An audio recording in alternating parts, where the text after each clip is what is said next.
You're listening to the Headlock Talkover podcast, where we like wrestling and we talk about wrestling with Jack and Jeremy.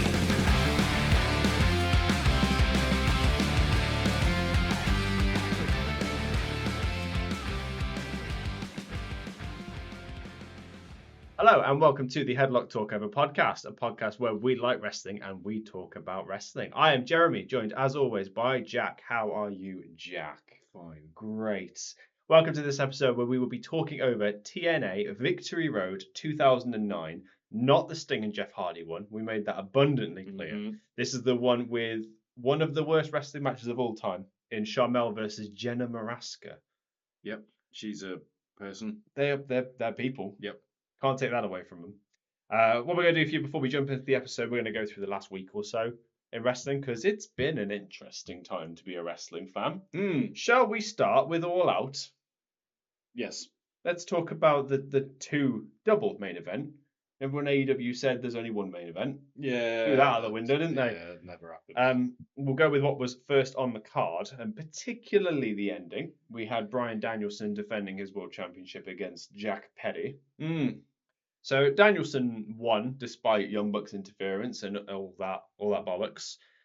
During Danielson's celebration, Moxley, Castagnoli, Yuta, and Pac came out to celebrate with him, being fellow members of the Blackpool Combat Club.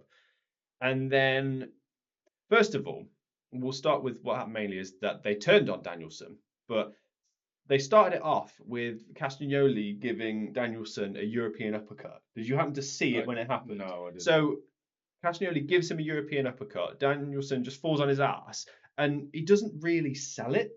He just sort of stares up at Castagnoli, just in shock as to what has just happened.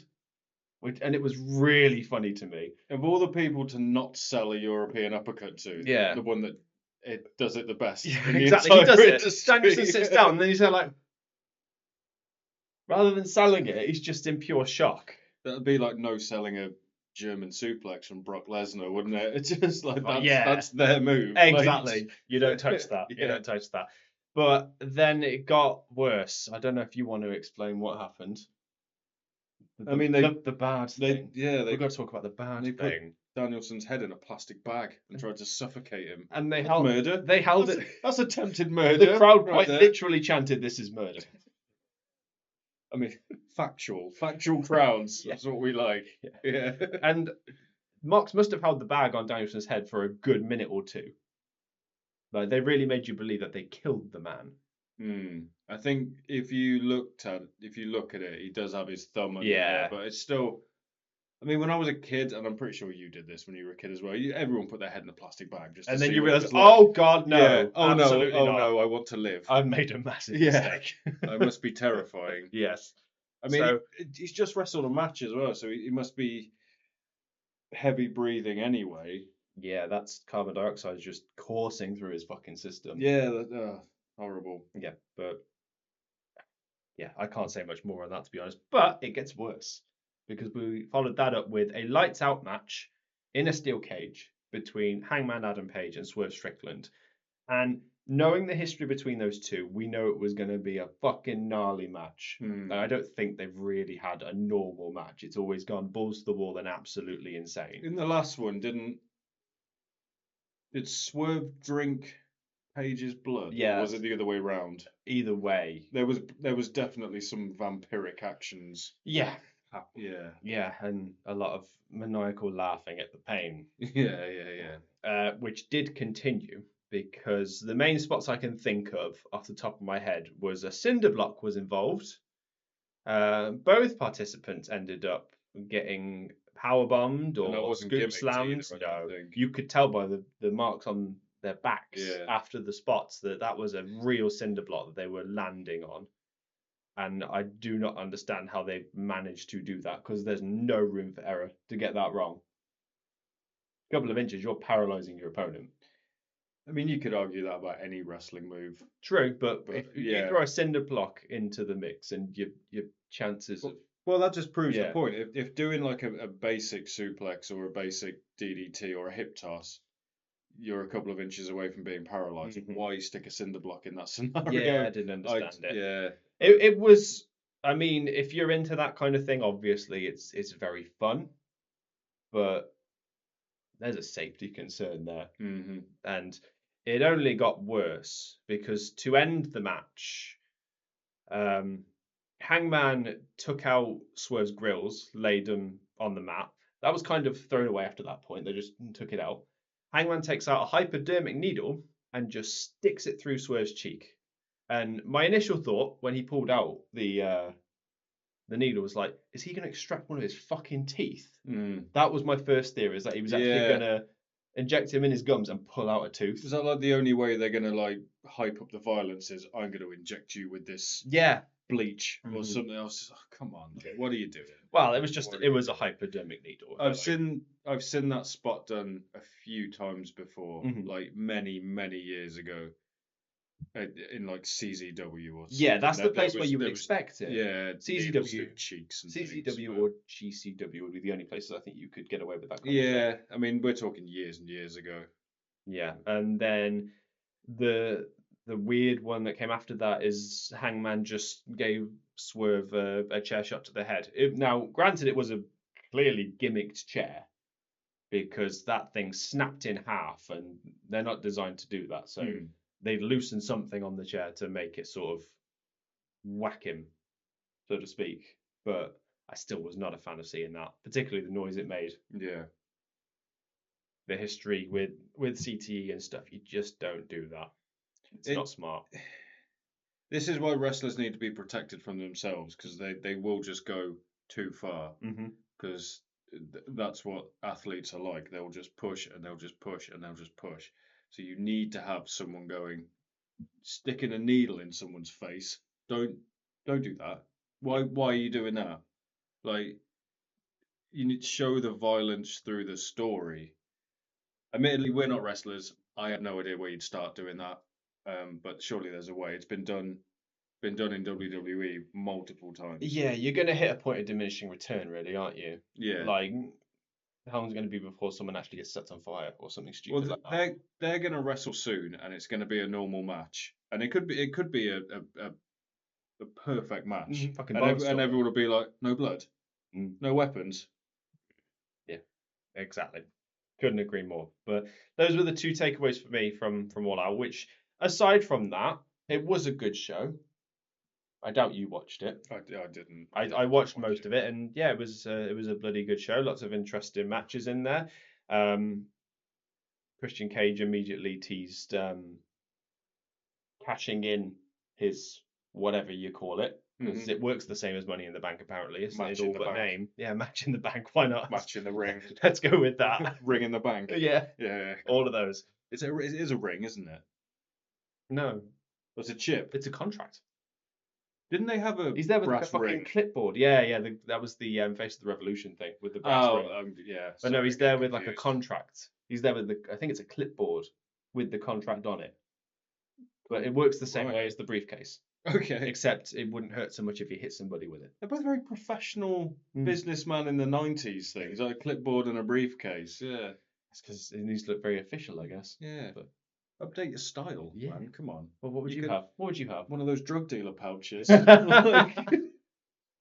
With what in it? Contract in the drug dealer pouch. Great. Or a bum bag. Yeah, everyone carries them in those. Yeah. Let's move on.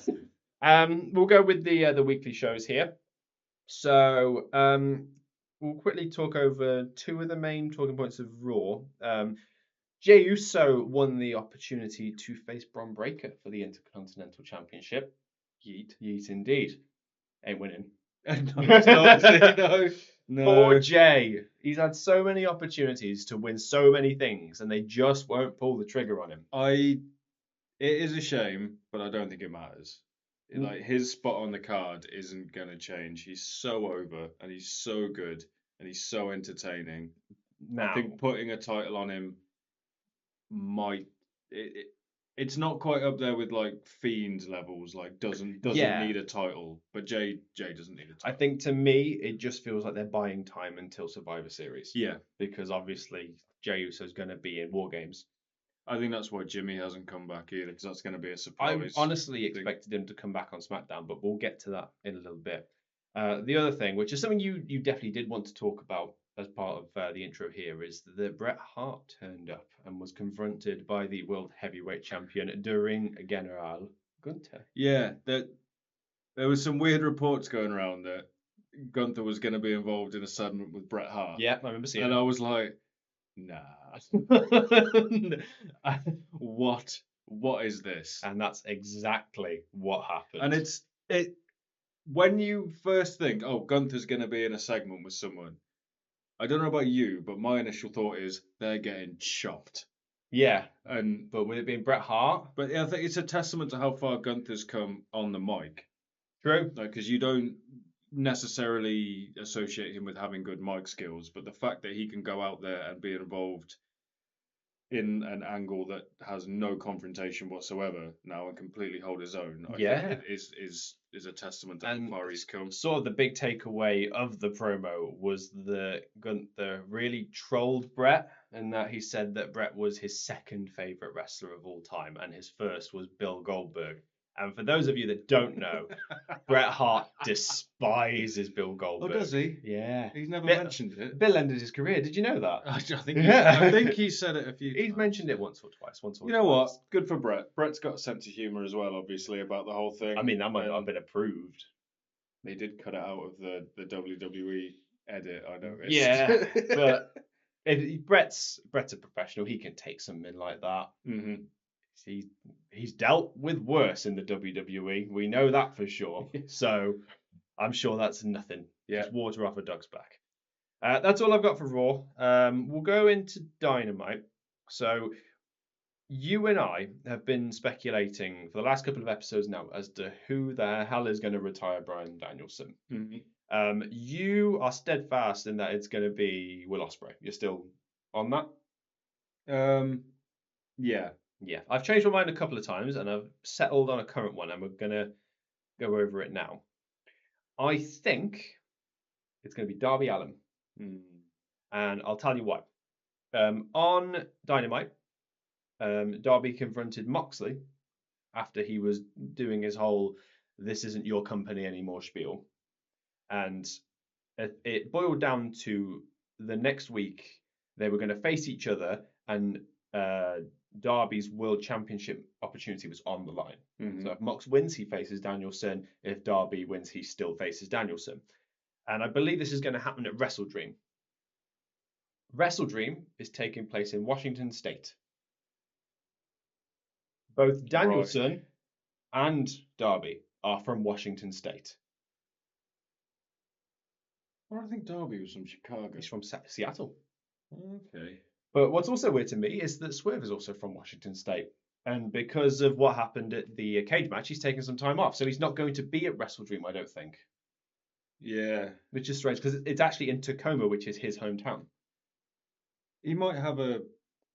He will probably turn up, Yeah, but he hasn't got a match. Be involved in some capacity, maybe. It's just very strange to me thinking of it that way. But I believe I read somewhere that Danielson said he would like someone from Washington to retire him. So Darby makes the most sense to me. I think we know that this title reign isn't going to last forever. I'm pretty sure Danielson wants to retire before the year is over. When is Wrestle Dream? October sometime. Whoa, okay. So not far away. It's the next AEW pay-per-view. Whoa. It's not going to be a long title reign. You reckon it could be that quick? I think so. It won't last until the end of the year. World's End would be the last time. Poor Swerve. And they can't. Yeah, poor Swerve. Oh man. They can't build this up to World's End because then it gives away the ending. They've got to pull the trigger before then, I think. So that's the best time to do it, I think. Yeah. I'd rather it be Swerve than Darby, and I'm a big fucking fan of Darby. They took the title off Swerve for Danielson to have a less than 2-month reign. Well, if reports were if that's true. If reports were to be believed, Danielson was kind of pushed to take it. Like Danielson didn't want to take it. He wanted to do the old Tommy Dreamer in ECW where you just don't win any titles at all. Yeah, he didn't want to win a single belt, did he? Yeah, that pretty much sums it up. But I'm sticking with Darby, and I think by Wrestle Dream, I think we'll have an idea as to what we're going to go with, because I think the three options here are Darby, Cage, or Ospreay. I think they're the 3 viable options as to who will do it. Mox, maybe. I- Outside chance. Only if Mox defeats Darby next week. Hmm. But actually, when this episode comes out, it'll be the day of. So, the day of the event. So we'll know. What if Yuta turns on him? Well, Yuta turns on Mox. You mean? No, on Danielson, because isn't he still sided with Danielson? Yeah, he is. He is.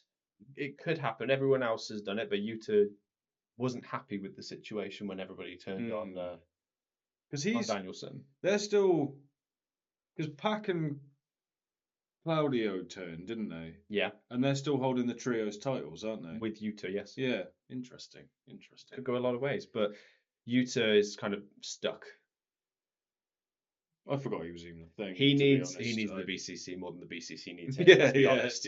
So I don't think much is going to come of that. The only other thing from Dynamite, very quickly, Will Ospreay. I know of him. Yeah. He's got another fucking title match. Which title? The tag team titles. Okay, cool. Him and Kyle Fletcher are going to face the Young Bucks for the World Tag Team Championships. And rumors are that they're going to work a program with Ospreay and Fletcher, so Fletcher will probably turn on him.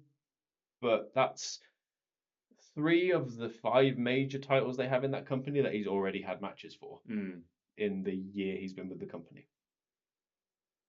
Slow the fuck down.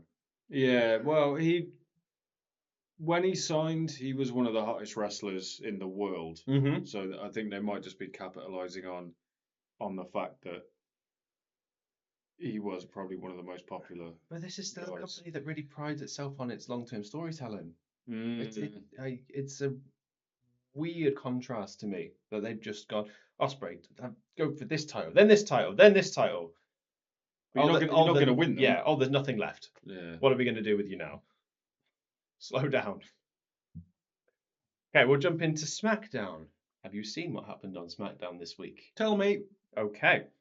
So it was a season premiere. So I saw everything looks different. I think because they have also announced that Raw will be switching to 2 hours now. I think SmackDown may switch to the 3-hour slot. Right, I think we may get a 3-hour SmackDown and a 2-hour Raw in anticipation of the switch to Netflix.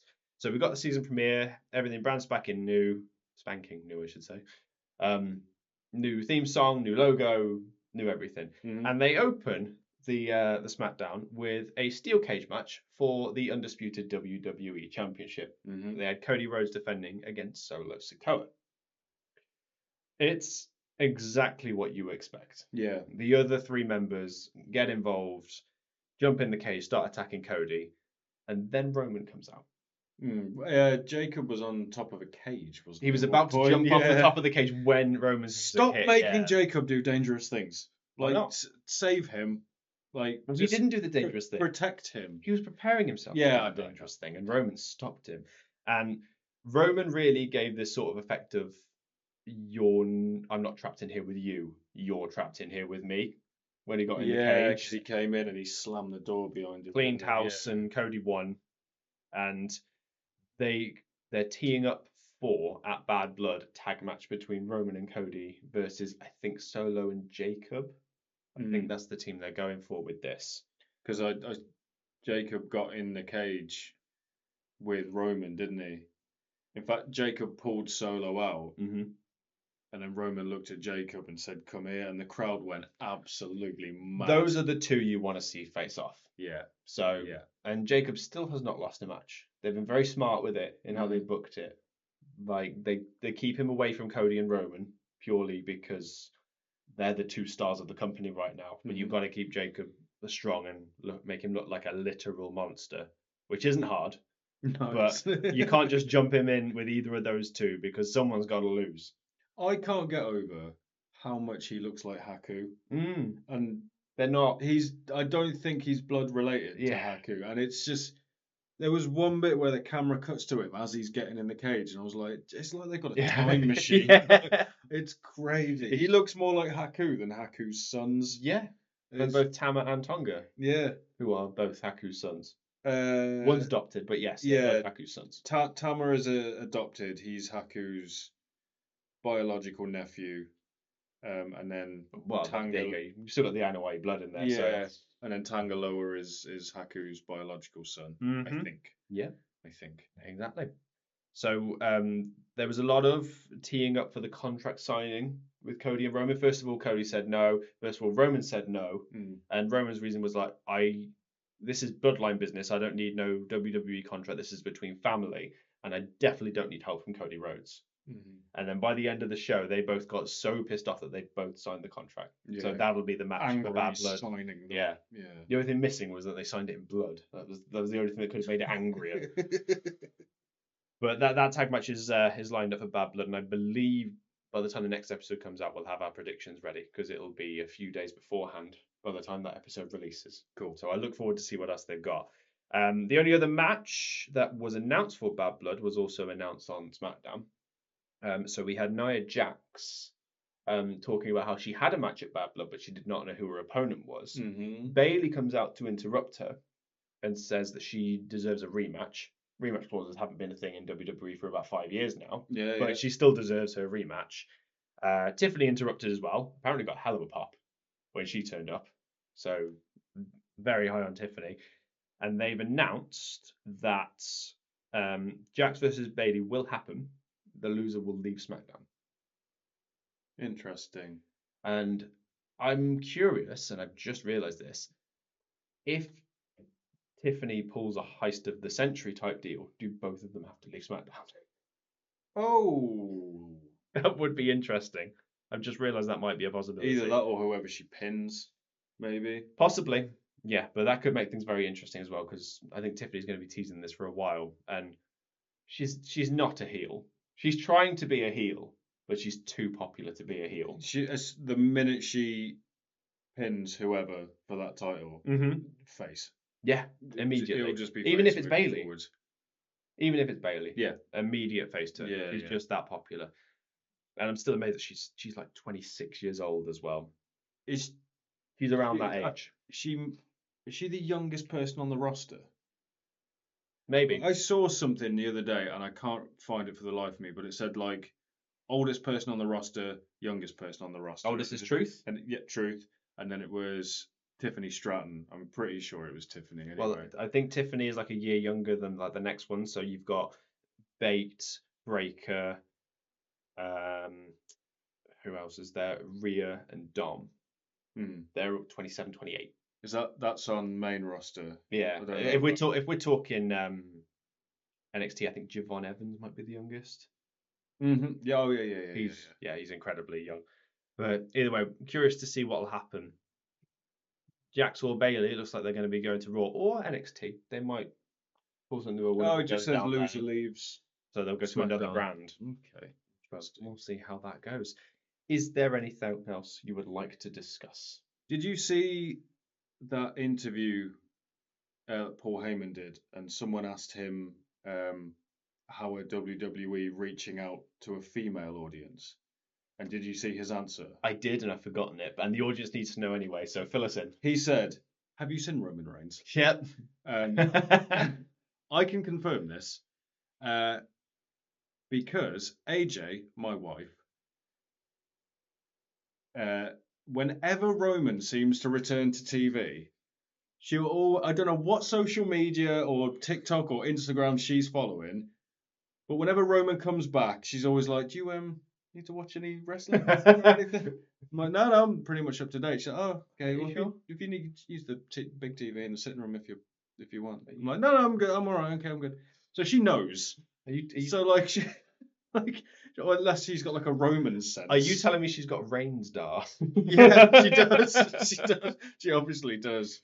I can confirm. My sister is exactly the same. It's very ridiculous. thirsty for Roman Reigns. It's so ridiculous, isn't it? It makes perfect sense. I mean, the man won the genetic lottery. Let's be honest. Let's just. Yeah.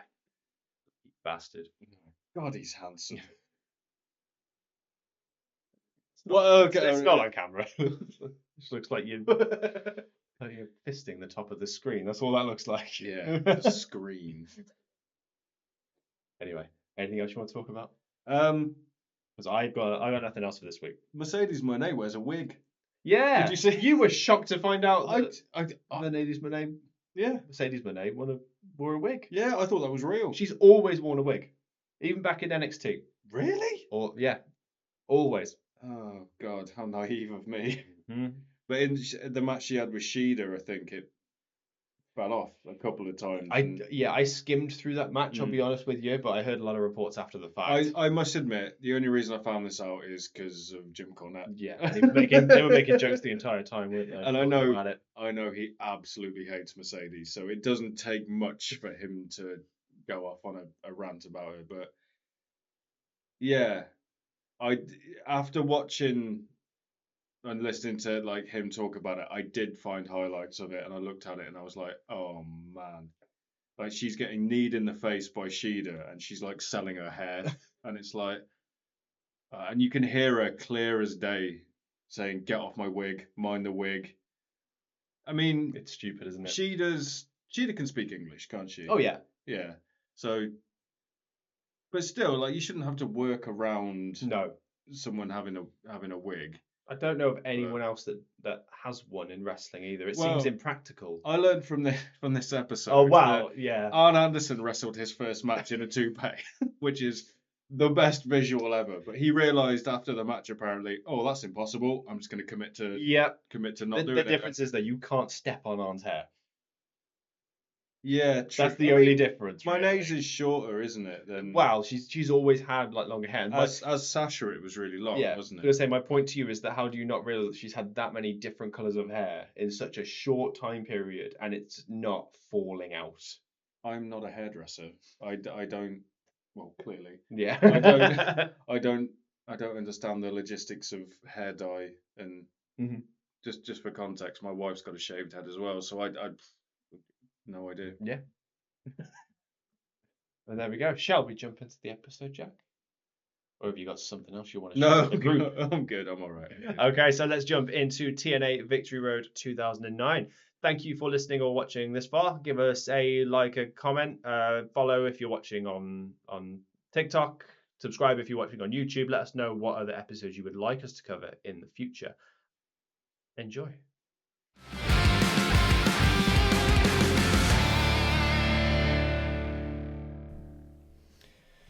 Okay. TNA Victory Road 2009. That's not that one. Yeah, not that one. Not that one. Not that one. Confused you for a second. I thought I'd watched the wrong thing. Yeah. 2011 is the really bad one. 2009 is the bad one. So, I've not watched this. That's fine. I'll walk you through it. Okay. Do you know anything about it? I know it has one of the worst rated wrestling matches ever. In Sharmell versus Jenna Maraska. Yeah. The reason we chose this one is that terrible match. I've seen that match before. I'd say match. I've seen that performance before. Yeah. I've seen worse matches. All I can remember, and sort of slight spoiler alert, is there's some weird slaps. Oh, yeah. There is a bit of that. I'd argue the blindfold match between Harris and Storm was worse than that. Right, okay.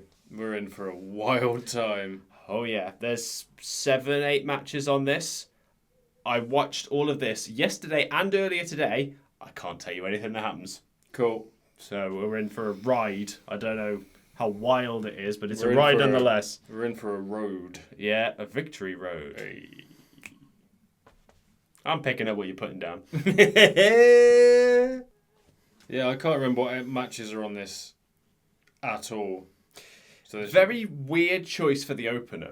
Is Tara on it? Yeah. Right.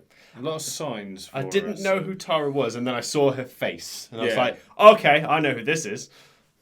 Forgot she existed, but I recognised her. Should be in the Hall of Fame, man. Give it time. Yeah, she should be. Well, that is the opening match, actually. Cool. It's the Knockouts Championship.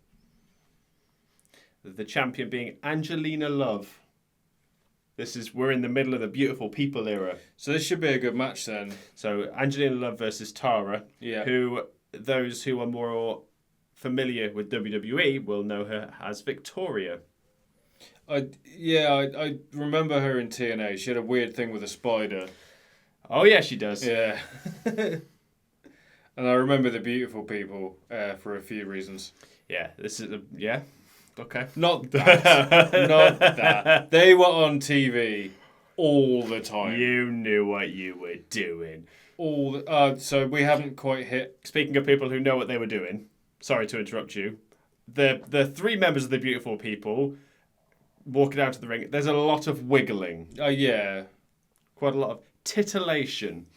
So I can't remember if it's already happened or not, but they added Lacey Von Erich to the Beautiful People at one point. I feel like this is before that. Like an actual member of the Von Erich family, and she was fucking awful.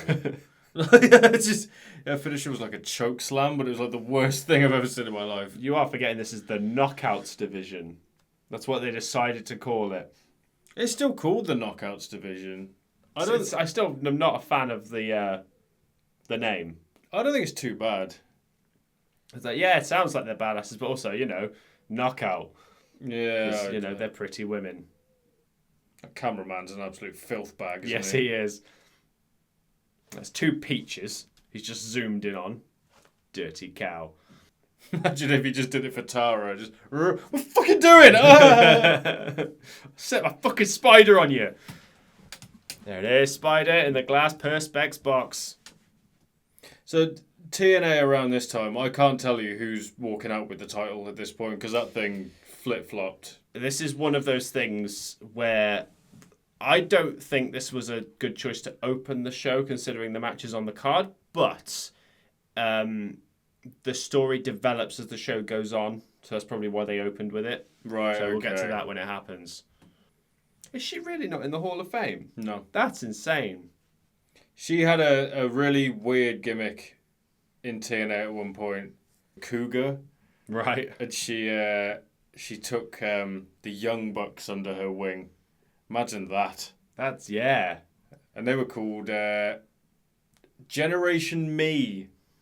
Sounds right. Yeah, Max and... I can't remember their name. Isn't that because it was a nickname for millennials and that's what the Young Bucks are? Yeah, possibly. So, does the ref play into this at all? Oh, yeah. Right, because that's Slick Johnson. That is Slick Johnson. One of the few TNA referees I know about. And he had like an ongoing thing that he was sleeping with the Beautiful People. This may have been where it started. Right, okay, yeah. Spoiler for who's going to win. Right, fair enough. I will say as well, pretty much every match on the card is about the same length, or at least feels the same length. Like there aren't any particularly short matches from what I can recall. She's more of a brute, did Don West just say? Yeah. Just because she's a bit stronger than everyone else. We're talking 15 years in the past here, so... She was pretty strong, from what I remember. You remember the Widow's Peak, right? Yeah. It's a hell of a move. Yeah, it amazed me that she just kept the same gimmick, pretty much. Yeah, just badass woman. Yeah. Who kind of likes spiders and witchy shit. Yeah. Wasn't she one of the Godfather's hoes? She might have been at one point. That wouldn't surprise me. Who wasn't, though? Yeah. She's really over with the crowd, though. The crowd, considering how notoriously bad this pay-per-view is, the crowd actually are quite good. Yeah, I mean, TNA at this time, I think people were starting to see it as an alternative to WWE. It's because they were picking up a lot of the old WWE guys. Like, at least half of the cards here, like every member is or has been with WWE. Is this Main Event Mafia era? Are they We're on this? right in the middle of the Main Event Mafia stuff. Because they're all ex-WWE guys, aren't they? Do you remember the members of the Main Event Mafia? Kurt Angle was the leader. Yep. Or Kurt Angle or Sting, depending on how far you are. Steiner. Yep. Nash. Yep. Shit. I'm missing someone, aren't I? You Booker. Yeah. Was it Joe? Yep. And I can't remember what iteration it was, but Magnus was part of them. I think that might have been later, but the 5 you listed all have matches on this card. Right, okay. 3 of those matches are for titles. So we're right in the middle of Main Event Mafia. Have they got that weird title? It went through a load of different versions of itself. It was called the Legends title. That's where we are now. It's the Legends title. Yeah, Booker Booker made it for just himself as like a prop. Yeah, I think, and then it became loads of different belts. Did it become the television champion, or was that X Division? I think it did. Yeah, I can't quite remember. I remember Devon having it for a really long time. There's lots of screaming, isn't there? It's the beautiful people. It's what they're gonna do. Mm. I'm trying to remember who's accompanying Angelina. So Madison Rain's there, Mm-hmm. and I can't remember who the other one is. Velvet Sky. That was it. Oh, I should have remembered because I thought about it. I was like, that sounds like the name of an AEW wrestler, but I was confusing like Blue Sky and Red Velvet. Yeah. Yeah. I'm amazed they never went to WWE. You know, especially Angelina Love, because she was decent in the ring. Well, they were too busy with Lay Cool. Yeah, fair enough. I think this is around the time AJ was just starting to make a name for herself as well. The Bellas were around. AJ Lee. Yeah. Sorry, that was like the fourth AJ in my head there. Who were the second and third? Because I know who the first one was. The first one was my wife. Oh, right, yeah. Second one was AJ Styles. Yeah, and then who came before? AJ. Yep. I don't know. Apparently she was the third. Then Cameron missed the kip up. Oh, she looked angry. They called it an effort. Did you see that effort? Are they trying to say like she did it, but fucking hell, It took some work. Yeah. You ever tried to kip up? It ain't easy. It is an effort. This might annoy you, but I can do it quite easily. I used to be able to do it. I can't anymore. I used to be able to do it with no hands. I wouldn't use my hands when I did it. When I could do it. Yeah. So I can do it when you roll back onto your hands and do it. Oh no! Hairspray. Tara goes for the pin, but the ref's distracted. Oh, and look how angry he is. Look, he's getting out the ring. I don't know what Angelina Love or Velvet Sky are doing now, but Madison Rain's a trainer in AEW. Yeah, I knew she had a prominent role in one of the big two companies. I just couldn't remember which one. Yeah. She had, who was it? Oh, Deonna Purrazzo dropped her on her head on, was it Dynamite? Right. I think it was a couple of months ago now. And it was a bit, because it was a weird DDT thing, but you saw, like, Madison's head go right into the mat, and it was like, oh, man. So, Angelina Love had just got the 3 count, but Tara's foot was on the rope. Oh, yeah, that just happened, didn't it? Yeah. Brazil loves Tara. Where is this happening? Orlando, Florida. Cool. Same as always. I like Angelina's face there, though, because she's looking right at Tara's foot as it goes on the rope. She goes, ah! And then she realises the 3 still comes. She's like, oh, thank God. Oh, now Tara's completely no-selling the match. Yeah, just having a go at Slick Johnson. Like, my foot was on the rope. They have to do it like pantomime. Like, yeah. This foot, like this. But I didn't see it. I didn't see it. Is she going to give him a widow's peak? She's going to give him a super kick. Oh, she kicked Slick. Yeah, gave Slick a kick. Oh, we are going to see a widow's peak. Give Angelina a widow's peak. Well, yeah, if you've got a cool move like that, and you can't not do it. Yeah. It's like the stunner. If Steve Austin came out and didn't do a stunner, it doesn't seem right, does it? Yeah. Tell you what Tara will do to Slick Johnson, though. She'll give him a right good spider in. I said what I said. I wonder how many times she put it on someone and they're fucking terrified of it, like Jake and the snake. Well, I'm not particularly scared of spiders, but I'd be more worried about scaring it and it freaking out with my reaction, because you've got to act it up, obviously, and you want to see some prime acting. Watch Slick Johnson here, because all he does is he just shouts, get it off, get it off, get it off.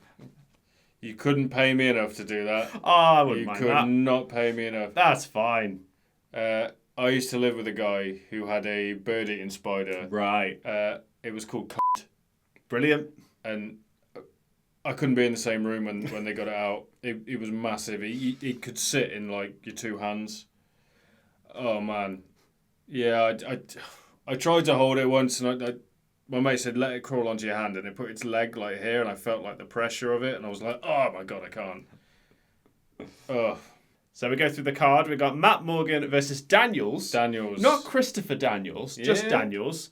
Didn't know the director of Everything Everywhere All at Once was wrestling, but hey ho. We've got the Monster Abyss versus Dr. Stevie. So is this Dr. Stevie's first match? Might be. Okay. Jenna Maraska versus Sharmell. Jesus Christ. Yeah, we'll get to that. British Invasion versus Team 3D for the IWGP Championships. Look how young Magnus is. Kevin Nash versus AJ Styles for the Legends Championship. That graphic looked like it went on a bit too long. You got Nash going like this and just goes... So we got Scott Steiner and Booker T versus Beer Money. This is when he was doing the Nation of Violence thing, Joe. Samoa Joe versus the Icon Sting. And Mick Foley versus Kurt Angle. Oh my god, that's Perk Angle in its peak, isn't it? How can you tell? He's already got a broken nose and he's not wrestling, look. The fact he's got a 5 o'clock shadow all over his head. And his tie's all... He got a rose. He's sniffing a rose. That's fine. I wonder if there's perks in it. What does perk mean? It's Percocet. It's a painkiller. Right. Okay, cool. Backstage with Jeremy Borash and all of Main Event Mafia. Guys, Kurt looks like he's gurning as well, doesn't he? I like how all the other members of Main Event Mafia, while Kurt is being interviewed, they're just sat there, but they don't quite know what to do. So like Kevin NPCs. Nash is just there holding his hands in front of him like that. Joe's checking his fingernails. Booker's just... Kevin Nash is checking his fingernails. Yeah. And Scott Steiner's in there somewhere, not saying a word. And that's a weird phenomenon to me. I think he's facing this plant, isn't he? Oh, yeah, he's just looking at a plant in the corner. He's just sat there. It's a plant! It's fat! So the gist of this promo is that Kurt Angle is saying, right, I want a clean sweep here. Every member of Main Event Mafia better win tonight, otherwise they're fired. Right, okay.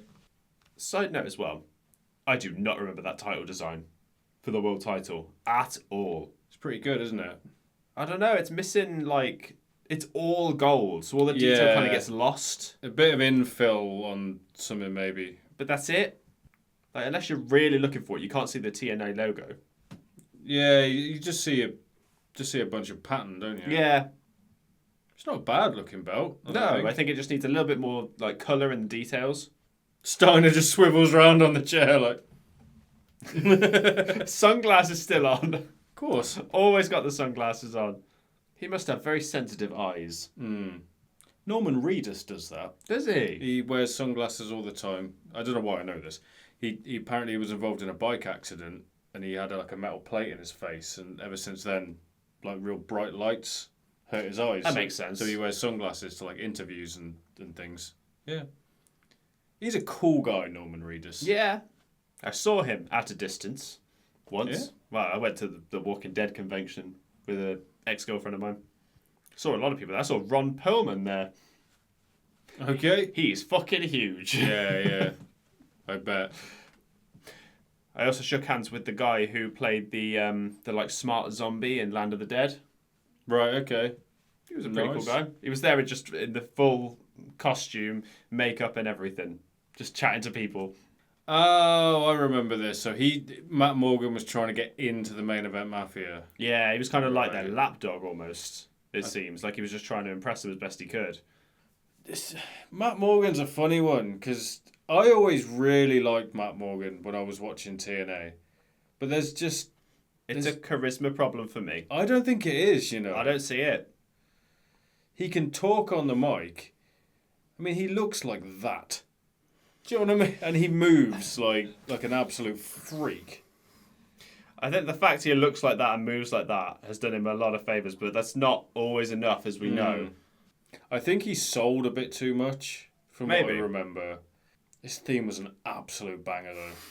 Yeah, because when he came over to TNA, he slimmed down a lot, because he was huge in WWE. I remember him in WWE for one match, I think. and he was 320 pounds then. So look at Daniel's moustache. Keep him away from schools. Yeah. This is quite a contrast when they start squaring up, because it makes Daniels look like a baby. A mustachioed baby.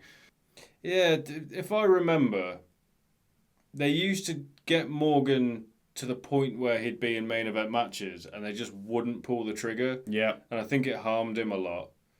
Well, if you never put the title on the guy, he's not going to do what you need him to do. You got to give him a chance if you're that high on him. I remember he had a match with Kurt Angle and it was really good. And it was one of those where he came out really strong in like defeat. Yeah. And they just never capitalised on it. And it was like... Sounds right. Do you know who I think of when you bring up that? Shinsuke Nakamura. The man won the Royal Rumble. Yeah. And then nothing. But look at the size comparison here. Daniels looks absolutely tiny compared to Morgan. In all three dimensions. Yeah. Yeah, Matt Morgan is taller, wider, and deeper than Daniels. This should be a decent match.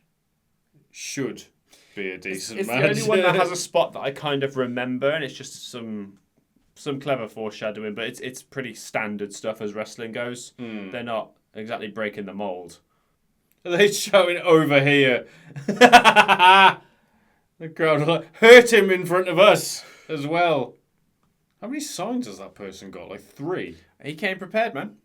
See, that's what I mean. Morgan then just leaped onto the ring apron without touching it. Like the way Lesnar used to do. And obviously, Lesnar's a freak, so... Brock Lesnar, man, there's never going to be another athlete like Brock chance. Lesnar. Like, that guy is just... One of a kind. Yeah. That sign just say pork. Yeah, I think so. Sweet. I don't know why that bulldog reversal looks so funny. No, you don't teach that. Maybe this is where it started. Maybe Enzo was watching this. Oh, the way he licked his hand and then smacked him with his elbow. Wonder why it didn't make a noise. Oh, does he do that weird moonsault? Just a suicider. And Morgan stays on his feet. Yeah. Giants should. Yeah. I think. That should be the story of the match. Like, wow, here's the problem here. What's Daniels' finisher? Yeah. Because he ain't hitting the what's it called? The wing move? What did he call Angel's that? wings. Yeah, he's not going to hit the angel wings on Matt Morgan, so he's stuck with the BME. He had a finisher, didn't he? This is the weird moonsault. Oh, yeah. Oh, it's so good. No, angel wings, I think, was the finisher I associate with Daniels. That and the BME. Yeah. I swear he had a submission finisher. It was like a weird... Zayn's done it a few times. Where you've got someone in like a rock bottom position and you fall back and then you kind of put your leg on their face like that. I can't remember what it's called. I don't remember this. Yeah, I'm pretty sure Zayn's done it a few times. A Koji clutch. I've heard the name. I can't visualise the move. Great as your description was. Yeah, I know, right? Sort of a weird crossface with a leg. There's a rubig clothesline, Borash said. Rubig. It was rubig. You just did what I did. You just called him Borash.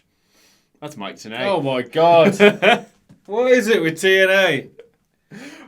Why do we always mix those two up? I don't. Madness. That is an excellent That idea. guy just going, touch me, damn it! Just throwing his elbow pads at the referee.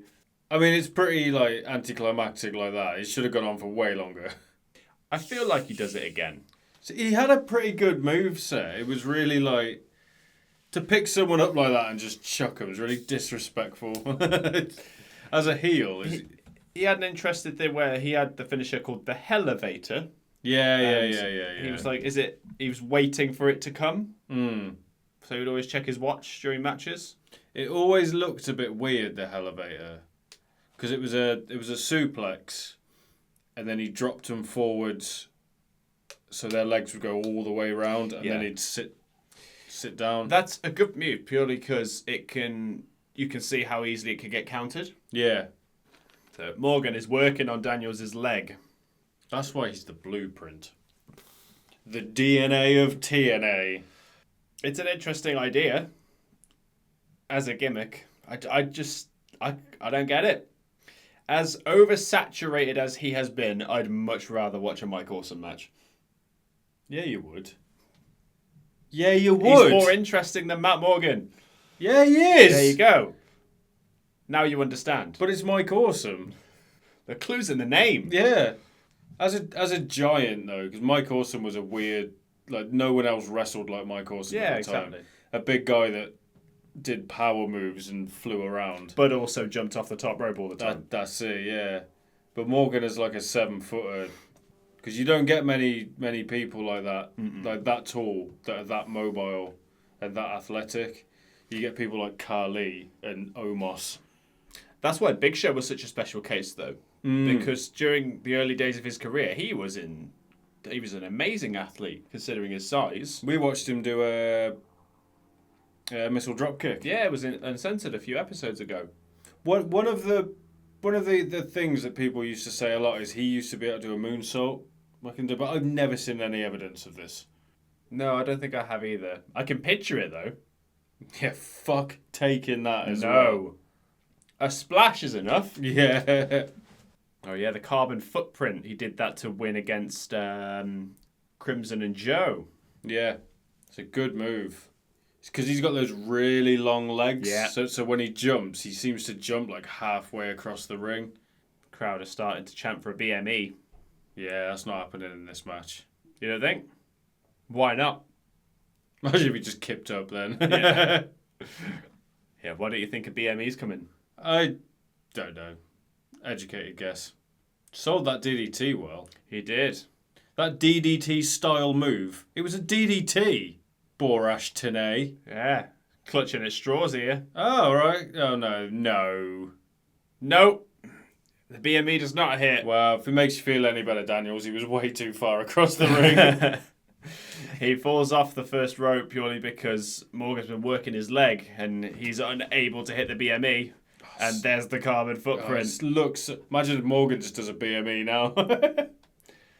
No, he's got to check his watch first because it's elevator time. I'm pretty sure he stopped doing this. And that's it. It's a unique move. Yeah, definitely. But we are now backstage with Jeremy Borash, Dr. Stevie, and a girl whose name I can't remember. Daphne. Why can't you remember who that is? I don't know. She's been on so many episodes. I think it's because she always looks slightly different. It's because, I'll tell you why it is. Because she's no longer with us. You pushed her from your head, is what it is. Shut up. This is creepy. The Dr. Stevie gimmick, because when he cuts a promo, he doesn't raise his voice in the slightest. It's almost ASMR.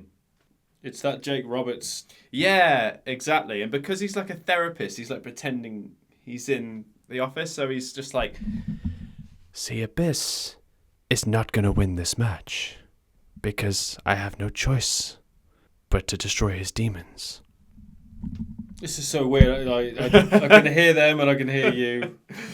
And now you're having a moment.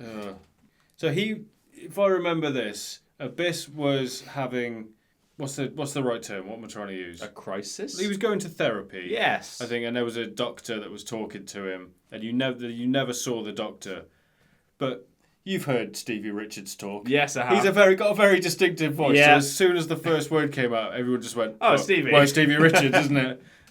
And then I think Daphne's one of his other patients who happens to be in love with him. It's a reverse like Joker and Harley thing going on here. Daphne was really good at that stuff like that, though. Oh, I bloody loved Abyss. Did she take a bump in this? I don't think so. Because she took some gnarly bumps, man. Yeah, it's a real wild storyline, this. It's very sports entertainery, isn't it? Absolutely. But because it's Abyss as well, because this was TNA's answer to Kane, essentially. And this is when they started calling him Chris.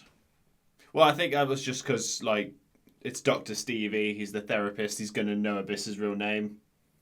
Because it happened a few times. They started referring to him as his real name. And then he did a weird split personality gimmick where he was Joseph Parks. Okay. and he played Abyss's brother. Oh, okay. Oh God, it was weird. And he was a lawyer. I don't think that was ever resolved either. It was one of those that, like the Raw anonymous general manager. yeah, That never got resolved. Did you know who that was supposed to be? it's supposed to be a few people, wasn't it? No, there was Anderson? one person they had lined up. No, but it's hilarious you thought it was Anderson because it was Hornswoggle. So that's 2 roles he's stolen from Anderson over the years. Jesus Christ. Because Kennedy was supposed to be Vince's illegitimate son.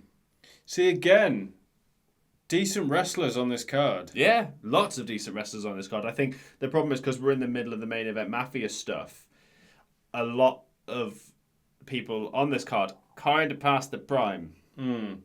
And it shows. I don't know about Stevie, though. Stevie, this match is alright, you know. But it's no DQ. So he's wearing all white, so I wonder if he bleeds. I wonder. And Stevie Richards, so... Yeah. Haven't heard this theme in a while. Told you, bloody loved Abyss. They wanted to bring him in to fight The Undertaker at WrestleMania, and he said yes. no. Why would you say no to that? Loyalty to TNA. And now isn't he a trainer for WWE? Trainer, producer, some backstage role, I think. Well, there you go. But no, he'd rather stay in TNA and take unprotected chair shots every week. This is just going to be a squash match, isn't it, really? Or an extended Not as much as you think. Like match. I said, they're all roughly the same length. I think there's a reason they made this a no DQ match. Because if they didn't, it would be a squash match. Yeah, Stevie's having none of it. He's giving him the runaround. What has he got there? I have seen this. I couldn't tell you what it was. Some sort of pipe. Yeah, they seem to think it might be a police baton, but I don't think it is. No, it's too thin for that. It's just a stick. Yeah. I mean, Stevie's got the black boots and the white trousers and the white shirt and a bat now. It's very Clockwork Orange, isn't it? Just a tad. Yeah. I had made that connection. He's just missing the hat and the stare. Yeah. And the weird eyebrows. Oh yeah, there's one set of eyelashes, isn't there? That old Alex has. God, I've not watched that for a long time. Have you ever tried to read the book? No. It's insufferable. Because it's all in Alex's perspective and it's all written like he speaks. So you got to know a lot of stuff to understand that book. Okay, fair bit. I'm yawning just thinking about it. Yeah. I can't remember because it's been a while since I read it, but I think they might have had to include a glossary so you understood what the fuck he was talking about. See, they always tried to push Abyss as a monster and they'd go on about him as a monster. He just looked like a big guy to me. He was never scary big. Yeah, I think he never had the effect like Kane had. I don't think he scared many people, but I thought he was just an interesting character around the time I was watching. Once everything had died off, once Kane had taken his mask off, Abyss sort of took that role. Yeah. There's certain things on him that are quite scary, like his tattoo on his arm. You can see scars down it from barbed wire where he's been hit with and stuff. Yeah. And Well, we know that Abyss is not afraid to take a bump or two. And some crazy bumps at that. I mean, the man's known for thumbtacks, for Christ's sake. Sabu said he'd never do thumbtacks in matches. Sabu. I can't imagine Sabu saying no to anything. Yeah. Well, you want us to wrestle in a ring that's going to be completely on fire? Yeah, that's fine. That's fine. Get that thumbtack away from me right now. What's in that bag? Is that thumbtacks or fire? If it's fire, I'll do it. Or a snake. Snakes are fine. I'm in. Snakes are fine. Glass fine. You can really see he took a lot of inspiration from Mankind, can't you? The pulling the hair, and although I think Foley actually pulled clumps of his hair out. Yeah, that would be the difference. Yeah, Abyss, he adopts a childlike quality to the character. Yeah, it's like the seal clapping and. Yeah, but the only other wrestler I've ever seen do that is Eugene, so that's the kind of thing you're looking at here. Although they're not trying to fool anybody with this. They're he's just a messed up guy. Yeah, even the mask is really Mankind, isn't it? It's pretty good acting, I have to say. Oh, there you go. One smack on the smudge steps. of red. After one smack on the steel steps. I mean, that's a blade. You can see the dent in the stairs from where he kicked it with his foot to get the noise. Yeah. Oh, come on, Stevie. The ref just hold him up. I think he just stopped him falling. He just went back too far. There's a guy on the top, you see that with his arms like that going, oh my God, it's an Abyss match, man, come on. It might be his first time, you never know. I find it wild to think that this is where NXT is now.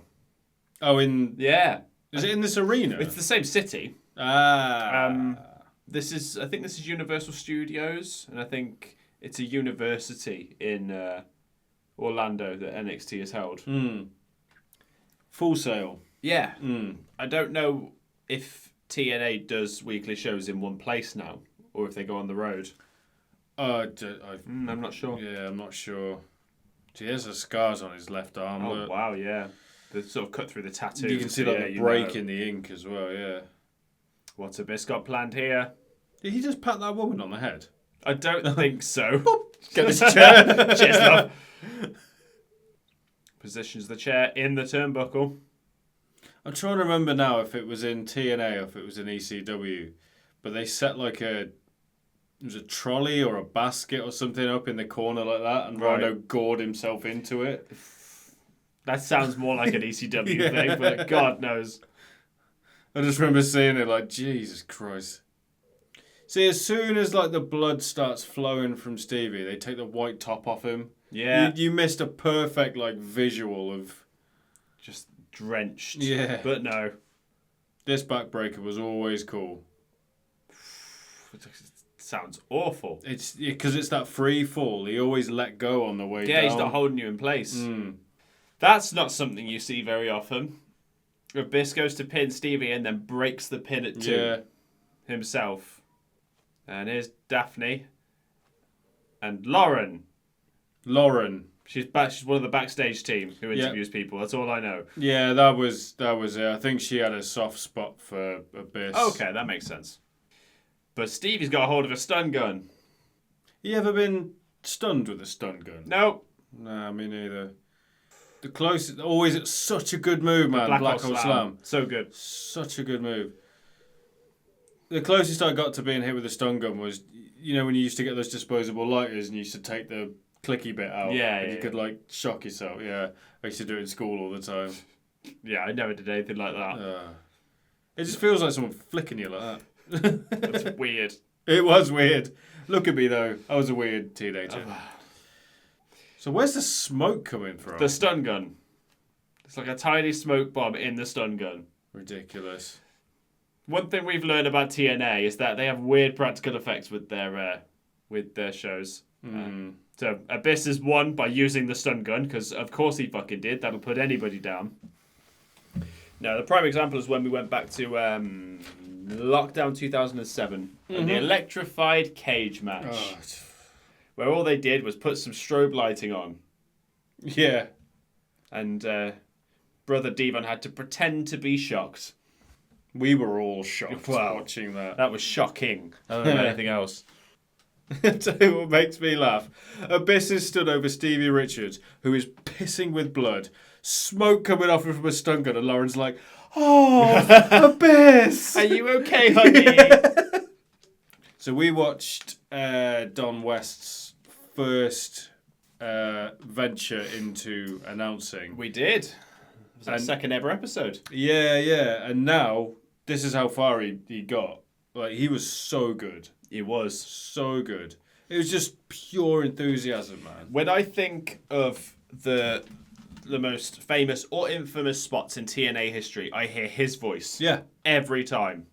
Right, so backstage we are with Foley and his gang, who I don't think had a name. I think they might be Team TNA, possibly. Yeah, maybe. I mean, that was beer money. Yeah. Now, we know Foley is a very good promo. He got 2 promos in this show, and they're both something else in terms of believability. Because here, he's just being a nice guy, and he's like, right, let's take the pressure off ourselves. We're going to obviously aim to win, but we're not bad people. We just want to stop the main event mafia. That's all it boils down to. It's like a little pep talk. And I believe every word he's saying. I love Mick Foley. I don't have very fond memories of his TNA run, to be honest. He was past his prime. Yeah. Way past his prime. He held the title. I think he had just lost the title at this point. I like the way they're all stood there, like, not even reacting. They're genuinely, like, listening to him. Well, it's Mick Foley talking. I'd be there listening too. Except for Storm occasionally going. That was just a lovely pep talk. It was. That was nice. Oh, God, now we got Bubba talking. That's quite a contrast. So we got Team 3D versus the British Invasion. This is for the IWGP Tag Team Championship, okay. That will be clear. British Invasion. I know one of them. I've looked up the other two. I still don't know who the fuck they are. Okay.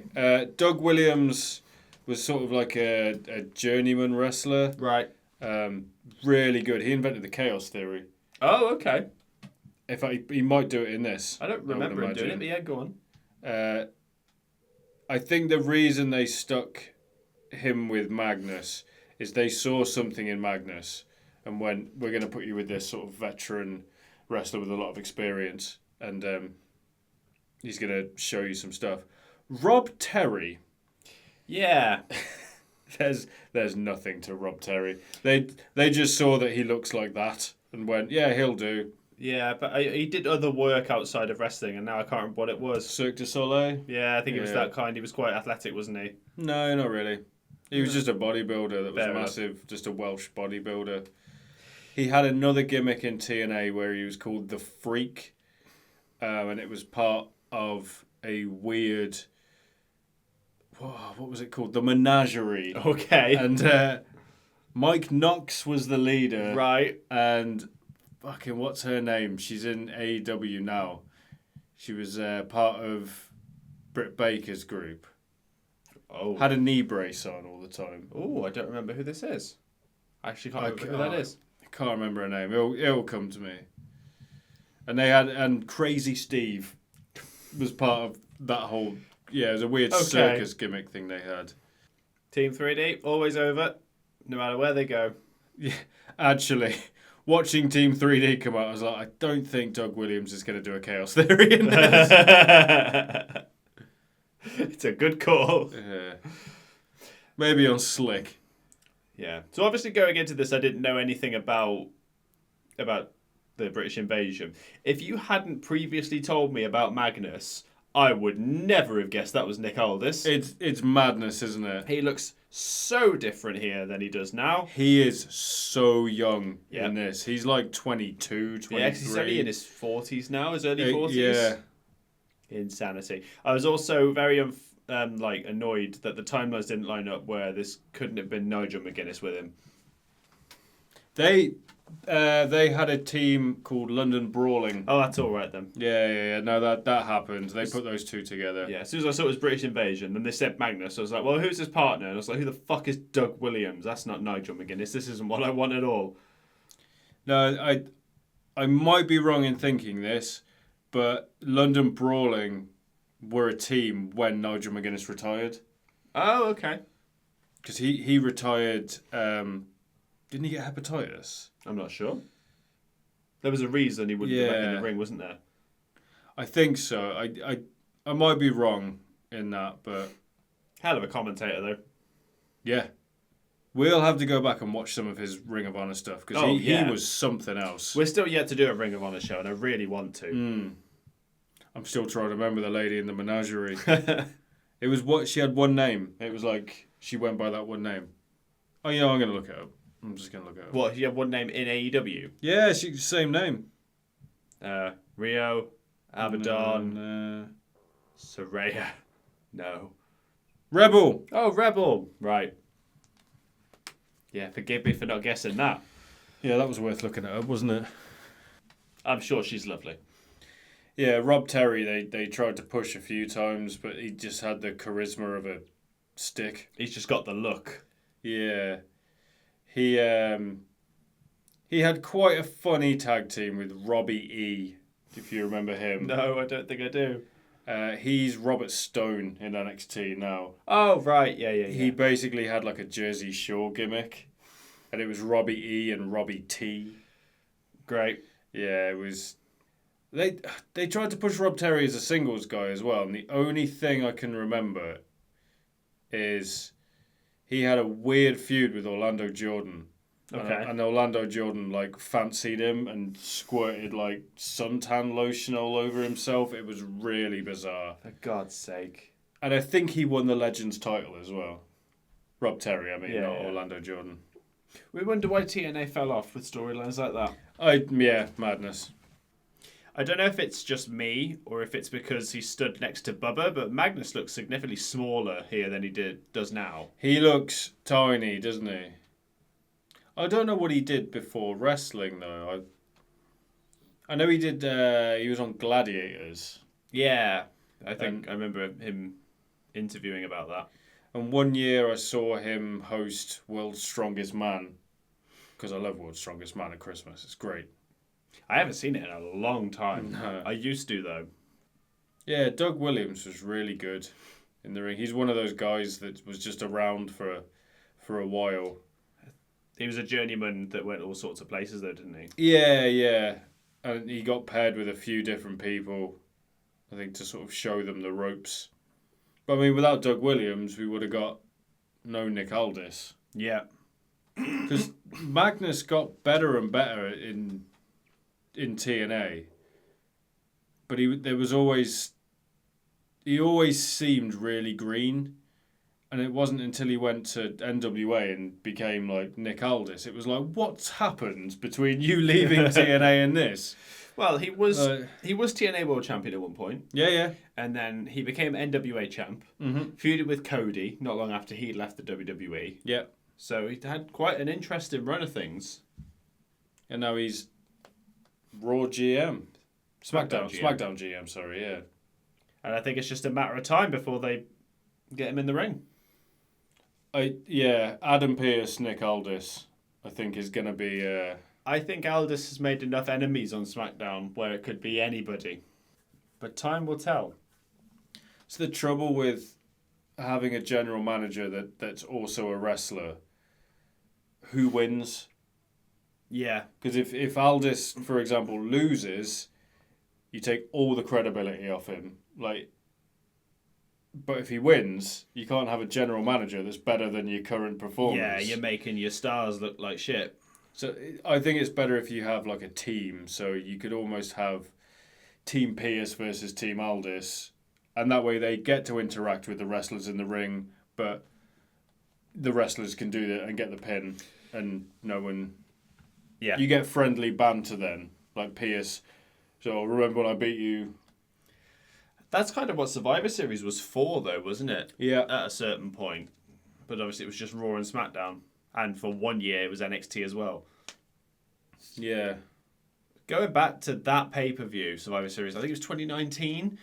I can remember 3 of Team NXT members. I can't remember the other 2. Go on. I remember Walter, because he went out first. Yeah. Wasn't he? Oh, yeah.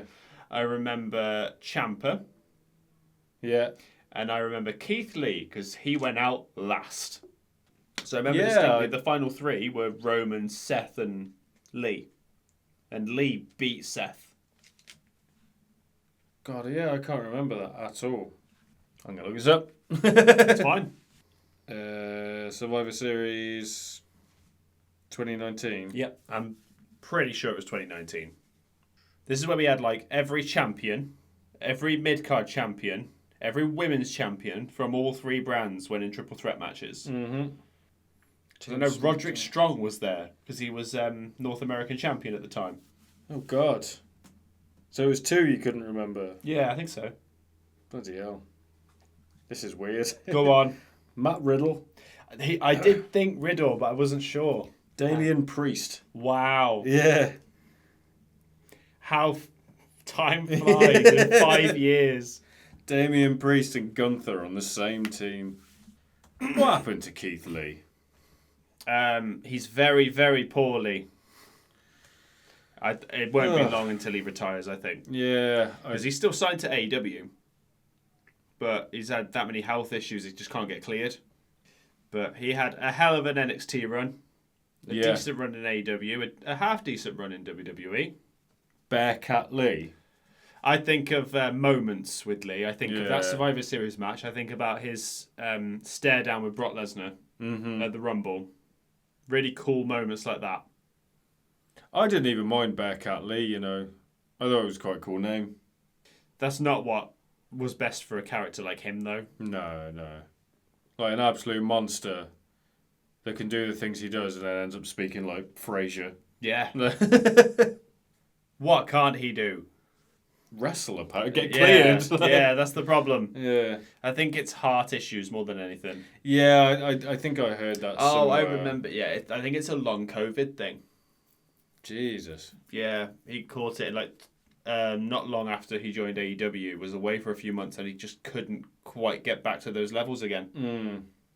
But he's won the AEW Tag Team Championships, so if he ever does come back, he's got a ready-made feud with Swerve. Oh yeah, as it is. So this was a TNA thing where they'd count before. Yeah, get the tables thing. Normally he'd slap Devon and say get the tables, but I guess if it was him, his voice was getting a bit tired. He's just like, I'm just gonna get the crowd to do it for me. I reckon WWE trademarked it. They probably trademarked Devon get the tables. Actually, I think I can remember seeing get the tables written on t-shirts. That's what I was thinking. It would be on a t-shirt.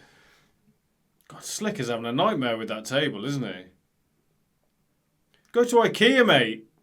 Are you setting it up or putting it down, Slick? What are you doing? That's not your job. Do your job. Oh, is Rob Terry going to do something shit? Yeah, he's going to clothesline. That is Doug, isn't it? Yeah. All these Brits look the same, Jack. I don't think it's the Brits. I think it's the pixels. That's it after a 3D to Doug Williams. Yeah, not a bad match.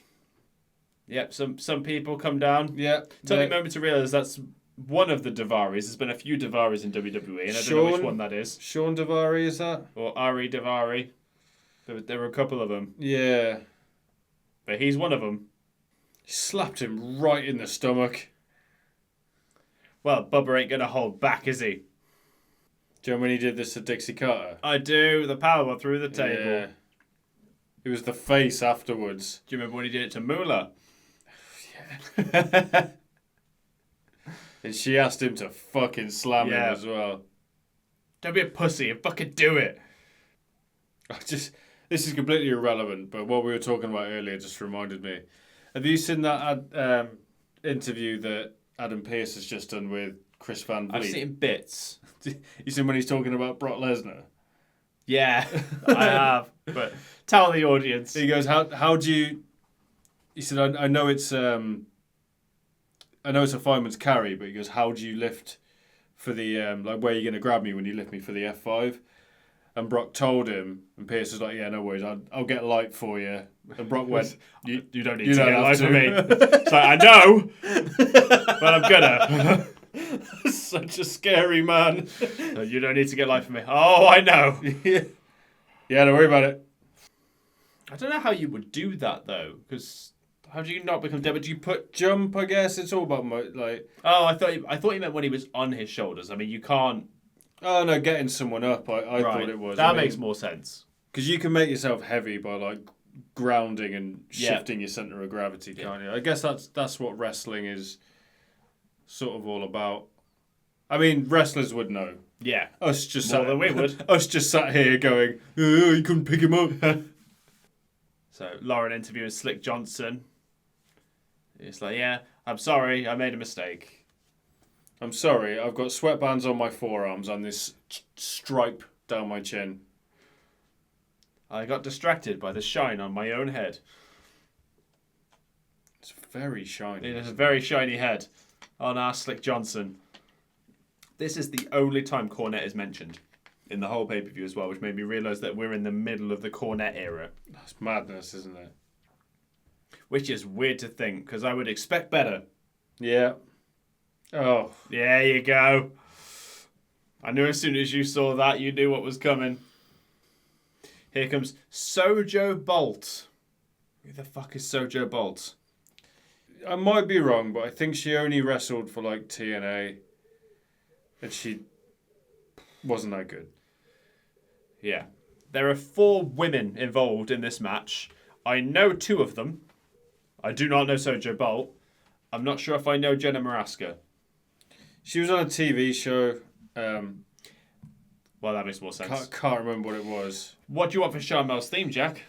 I mean, it's got to be Booker's, doesn't it? Just give me Booker's theme. Maybe slightly remixed. What are you going to wear to the ring, Charmel? Oh, just a gown. Just an evening gown. I'm going to wear an evening gown. I'll tell you what this feels like. It feels like Dr. No when he's got James Bond strapped to the lasers coming. That's literally what it feels like right now, waiting for this match. I don't expect you to watch, Jack. Yeah. Oh, Donald Pleasance, no. And here's Awesome Kong. Oh, I feel so bad for Kong being involved in this. She was a good sport, Kong. So it was Gail Kim that got her employed. Good. She gave some tapes of her in Japan to Dutch. Okay. And said, what do you think about this? And Dutch was like, yes. Give me more of that. Yes. He's like, I don't know what her longevity would be because she would mow through the entire roster in about a month. Oh, God. Okay. Grit your teeth, Jack. And it'll all be over soon. And Jenna, she gets in the ring. Eventually. But the cameraman makes the most of it. Oh, man. Charmel was just like, oh, no. Charmel's reaction was basically mine, just going, oh, look, Kong is so despondent about this whole thing. She's just like... I think she's slow blinking because she's rolling her eyes underneath. Oh, my God. Let's fucking go. Do you know who I feel sorry for? Us. Earl Hebner. Yeah. That man's a goddamn professional. At least, like, Charmel's been around the business a long time. I'm not gonna try and... I was gonna say, that's less of an excuse. Because she should know better in that case. God, her dress is just falling apart, isn't it? Yeah, because there's feathers just along the trim of it. So she's stepping on them as she's walking around and they're just all over the ring.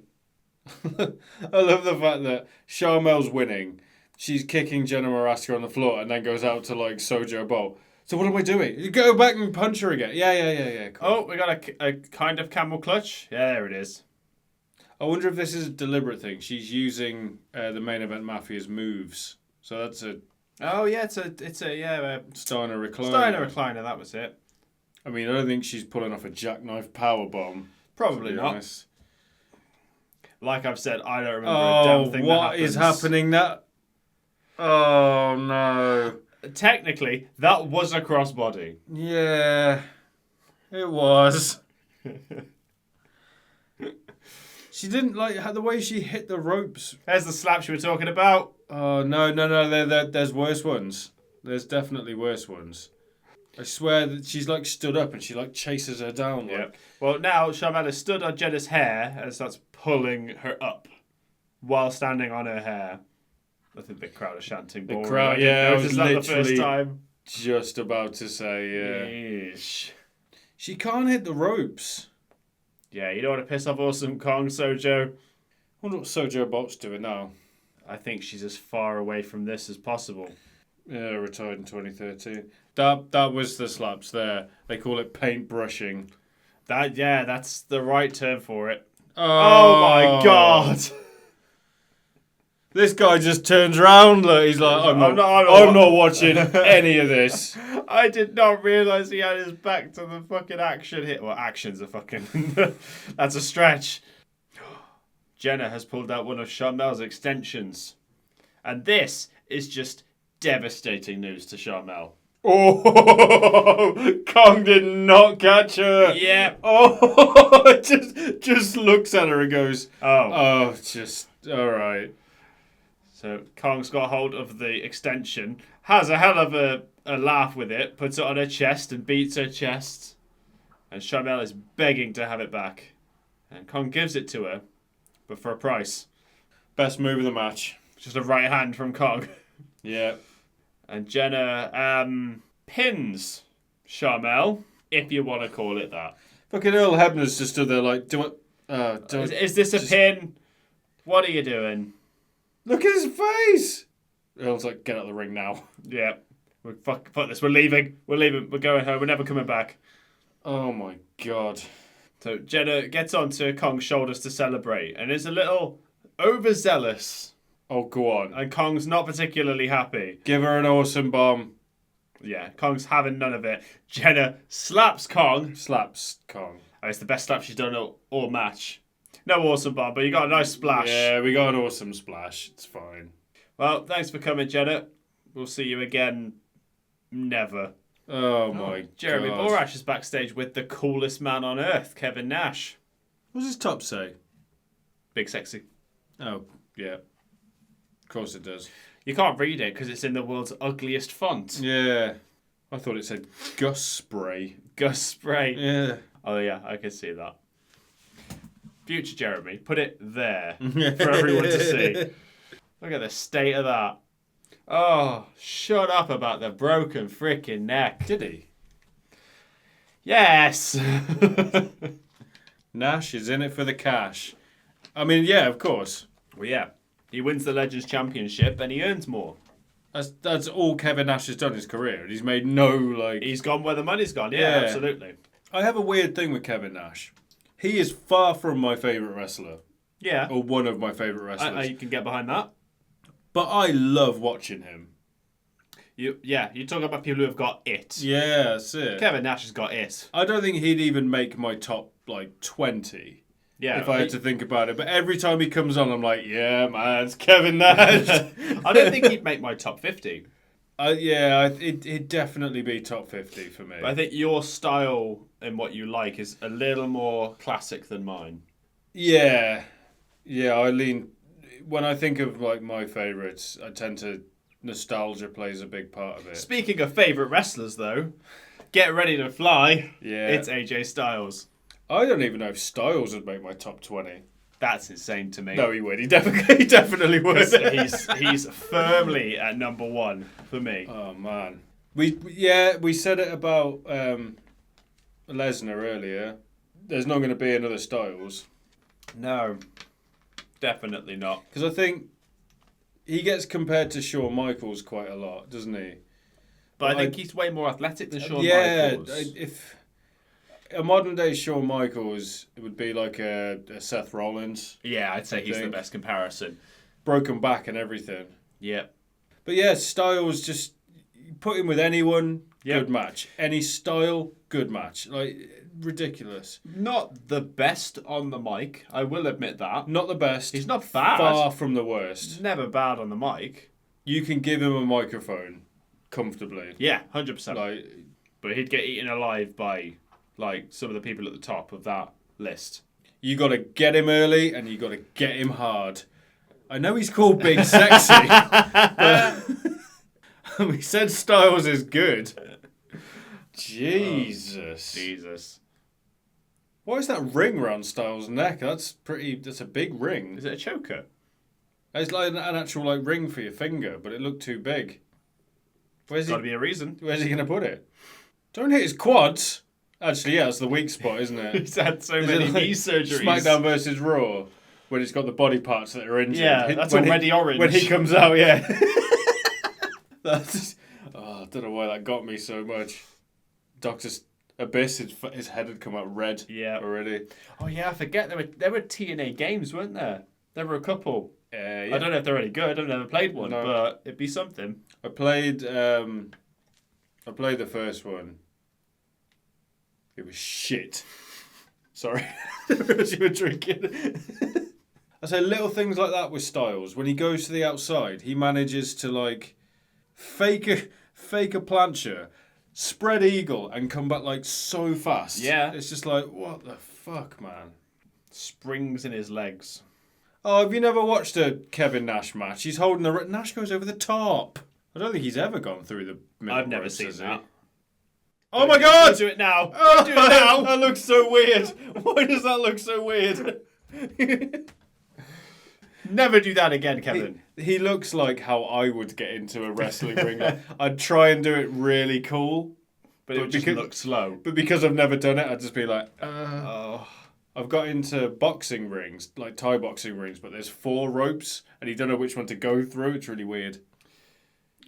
The only time I've ever got into a ring is I told you that story in a few episodes ago, where the only picture I have with a wrestler is of a fake Mysterio and fake Undertaker, and it's when I got into that ring. It's just 9-year-old me, my 4-year-old little sister, and then 2 big blokes just stood next to us. Nothing weird about that. Nope, not at all.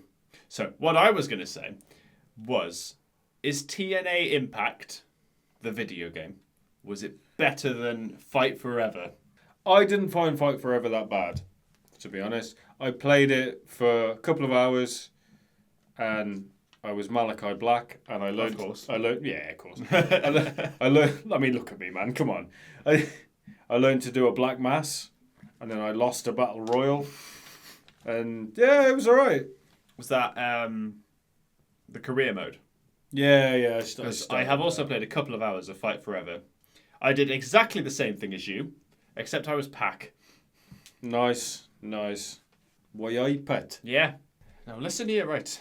Get that black arrow. Whenever I hear him talk, you know this story. I went to Newcastle once. Yeah. I'm so glad you're telling this story on the podcast. Let's get this on record. I went to Newcastle a long time ago. I was on tour with one of my old bands, and we had a day off, and we went to a nightclub, and we'd all had some beers like beforehand, and we were walking into this club, and my mate says to this doorman, who was probably bigger than Kevin Nash, this guy might have been the biggest man I've ever seen in my entire life. He goes, "Is there any girls in there, Pat?" And this doorman puts his hand on his chest, and it was the biggest, it was like this big, pushes him into a wall and goes, "You just fucking call me Pat." And it was the scariest thing. Ah! Yeah. It's just, I don't want. He goes, "Get inside." I just imagine that scene from In Between Us where where Jay does the bus Yeah, it it was. gets caught. He's like, "Oh, I'm really sorry. I'm so sorry. I'm really I'm so sorry." sorry. I'm fucking sorry. Oh, sorry, friend. Oh, it's so good. I love that story so much. But yeah, whenever I hear Pac speak now, it's the first thing that goes to mind. You just fucking call me Pet. You just call me Pet. Yeah. You just don't. You don't do that. Not man to man. It's like round here if you were to call a bloke Bab. Yeah. You know what I mean? All right, Bab. Fucking call me Bab. Boy, this Kevin Nash match is sure interesting, isn't it? It's fast paced for a Nash match. I think that's because AJ's doing all the work. Yeah. This is what I mean. AJ. You don't see Nash hit the deck like that either, do you? I mean, this is AJ Styles. I think Cornette knew what he had in AJ Styles. So. Well, he was in the first TNA pay-per-view match, and he took the pin, if I remember, against the Flying Elvises. Yeah. Is that right? He did take the pin in that match. And within, like, a few pay-per-views, he's, like, X-Division champion, and then he's tag team champion with, like, Jerry Lynn. And then, like, a year later, he's world champion. Yeah, so I think they must have just gone, wow. Like, and people that are experienced in, finding talent, they obviously saw him and went, "Oh, this guy's amazing in the ring. It'll be a good opening, fast-paced match." Yeah. Oh, wait, hang on. No, he's actually got something. Well, I'm hoping they may have found their next AJ Styles TNA in Leon Slater. Okay. Are you familiar with Leon Slater? No, I've heard the name. He's a British wrestler. Right. He's from Bradford. He's 19 years old. Right. And I don't want to confuse him with another wrestler who's similar in style and age. I believe his finisher is a Swanton 450, which is exactly how it sounds. Oh, yeah, I've seen that, where he stalls the first flip and then... Yeah, that's Leon Slater. Yeah, I've seen that. Springs in his legs. And he's currently signed to TNA. At 19. So... Fair enough. Keep your eyes peeled on that kid. This looks like a weird move, doesn't it? Styles just like hugging Nash's legs. And Nash's legs are so big. It's like he's trying to drag a Christmas tree around. You don't see Kevin Nash doing this, do you? No, not really. But it's a good chance for him to rest, I guess, with his age at this point. I think the only thing Kevin Nash did after this was when he was there during 2011 in WWE, because he was at the Royal Rumble as Diesel. Then he was there for the Summer of Punk. And I think that was pretty much it. Because I was watching TNA around that time. When he came out in WWE and he dyed his hair and his beard jet black, I was like, oh man, are you trying to kid? But I reckon that was a Vince thing. Definitely. They're like, you're not going out looking like that. Yeah. Vince is the only person who's ever allowed to be grey on TV. Yeah, weird, isn't it? Except Shane, to a certain extent. Yeah, I'm trying to think. That must have been a thing for him. It's fine. We've got decades to learn all the Triple H-isms now. There'll be some. Yeah, of course there will be. Apparently, at the moment, it's advertisements. Yeah. Yeah, with the advertisements, I think that's more of a USC thing, though. Because TKO, they're both under the same umbrella. I think they're just easing into that. There's those, like, recurring rumours that Triple H is a little bit racist as well. That just... I think it stems from the Booker T feud. That's what I was thinking. But, like, it's one of those, like, you can believe anything the more you look into it. But, like, he's just released MVP, Bobby Lashley... His world champion's a big Austrian man. Yeah. It's just like... But of course he's not. It's taken him 2 years to put the belt on Gunther. Yeah. So, I don't think so. No, I'm taking the piss. I'm not saying that for your benefit. I'm saying it for anybody else who might believe it. And Nash wins. With a choke slam. Yeah, choke slam of all things. It's not what you associate with Nash.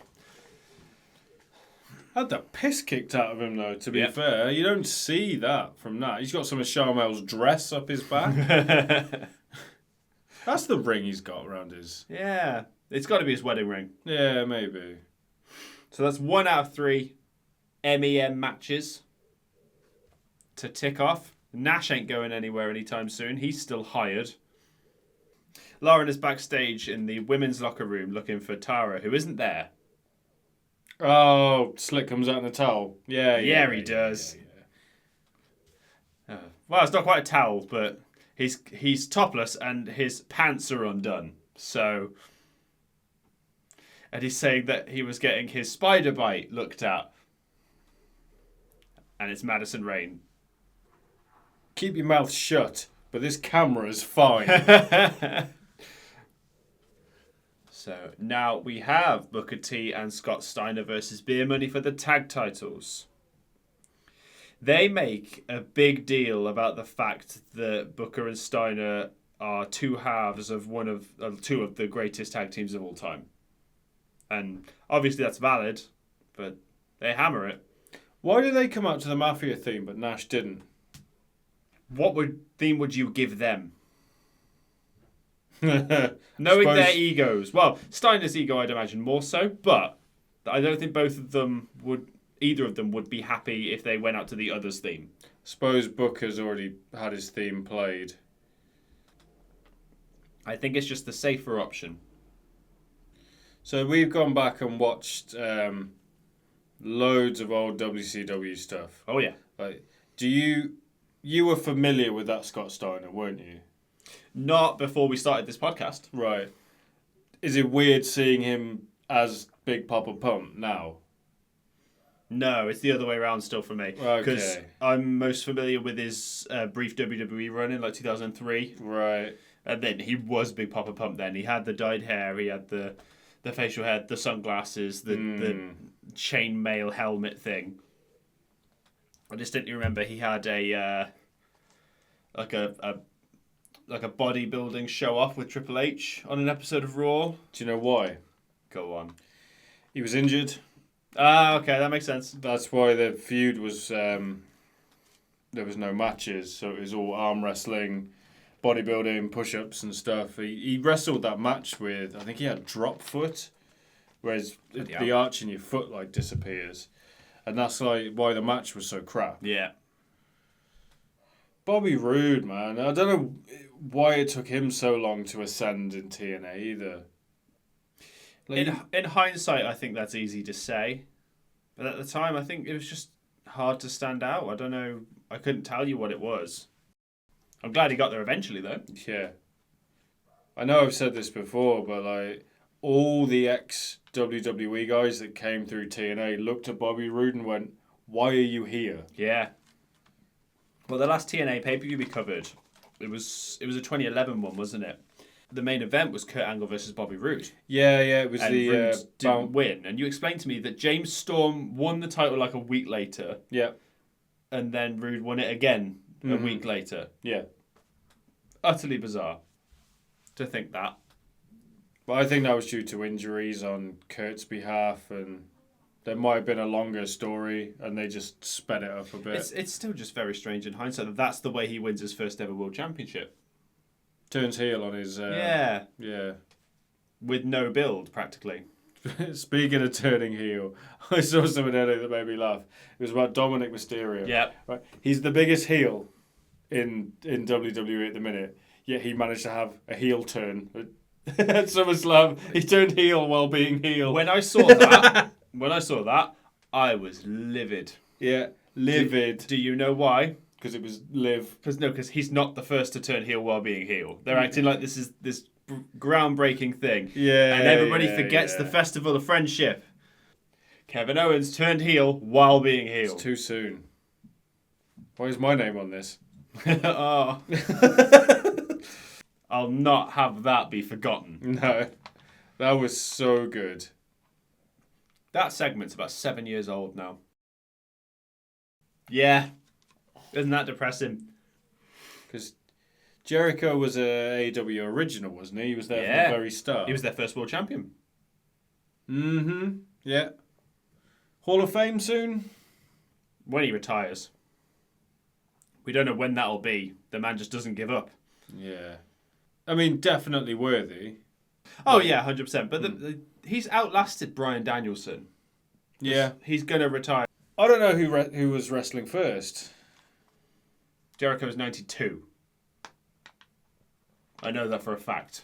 Let's have a look at Danielson. Danielson could not have been wrestling at 92. Not professionally. Danielson's been wrestling for way longer than you think he has. 99. So, yeah, that's 7 years difference. He's outlasted Danielson. Yeah. Danielson, I'd say, was a harder hitting style. Oh, yeah. It was a lot stiffer than what Definitely Jericho was doing.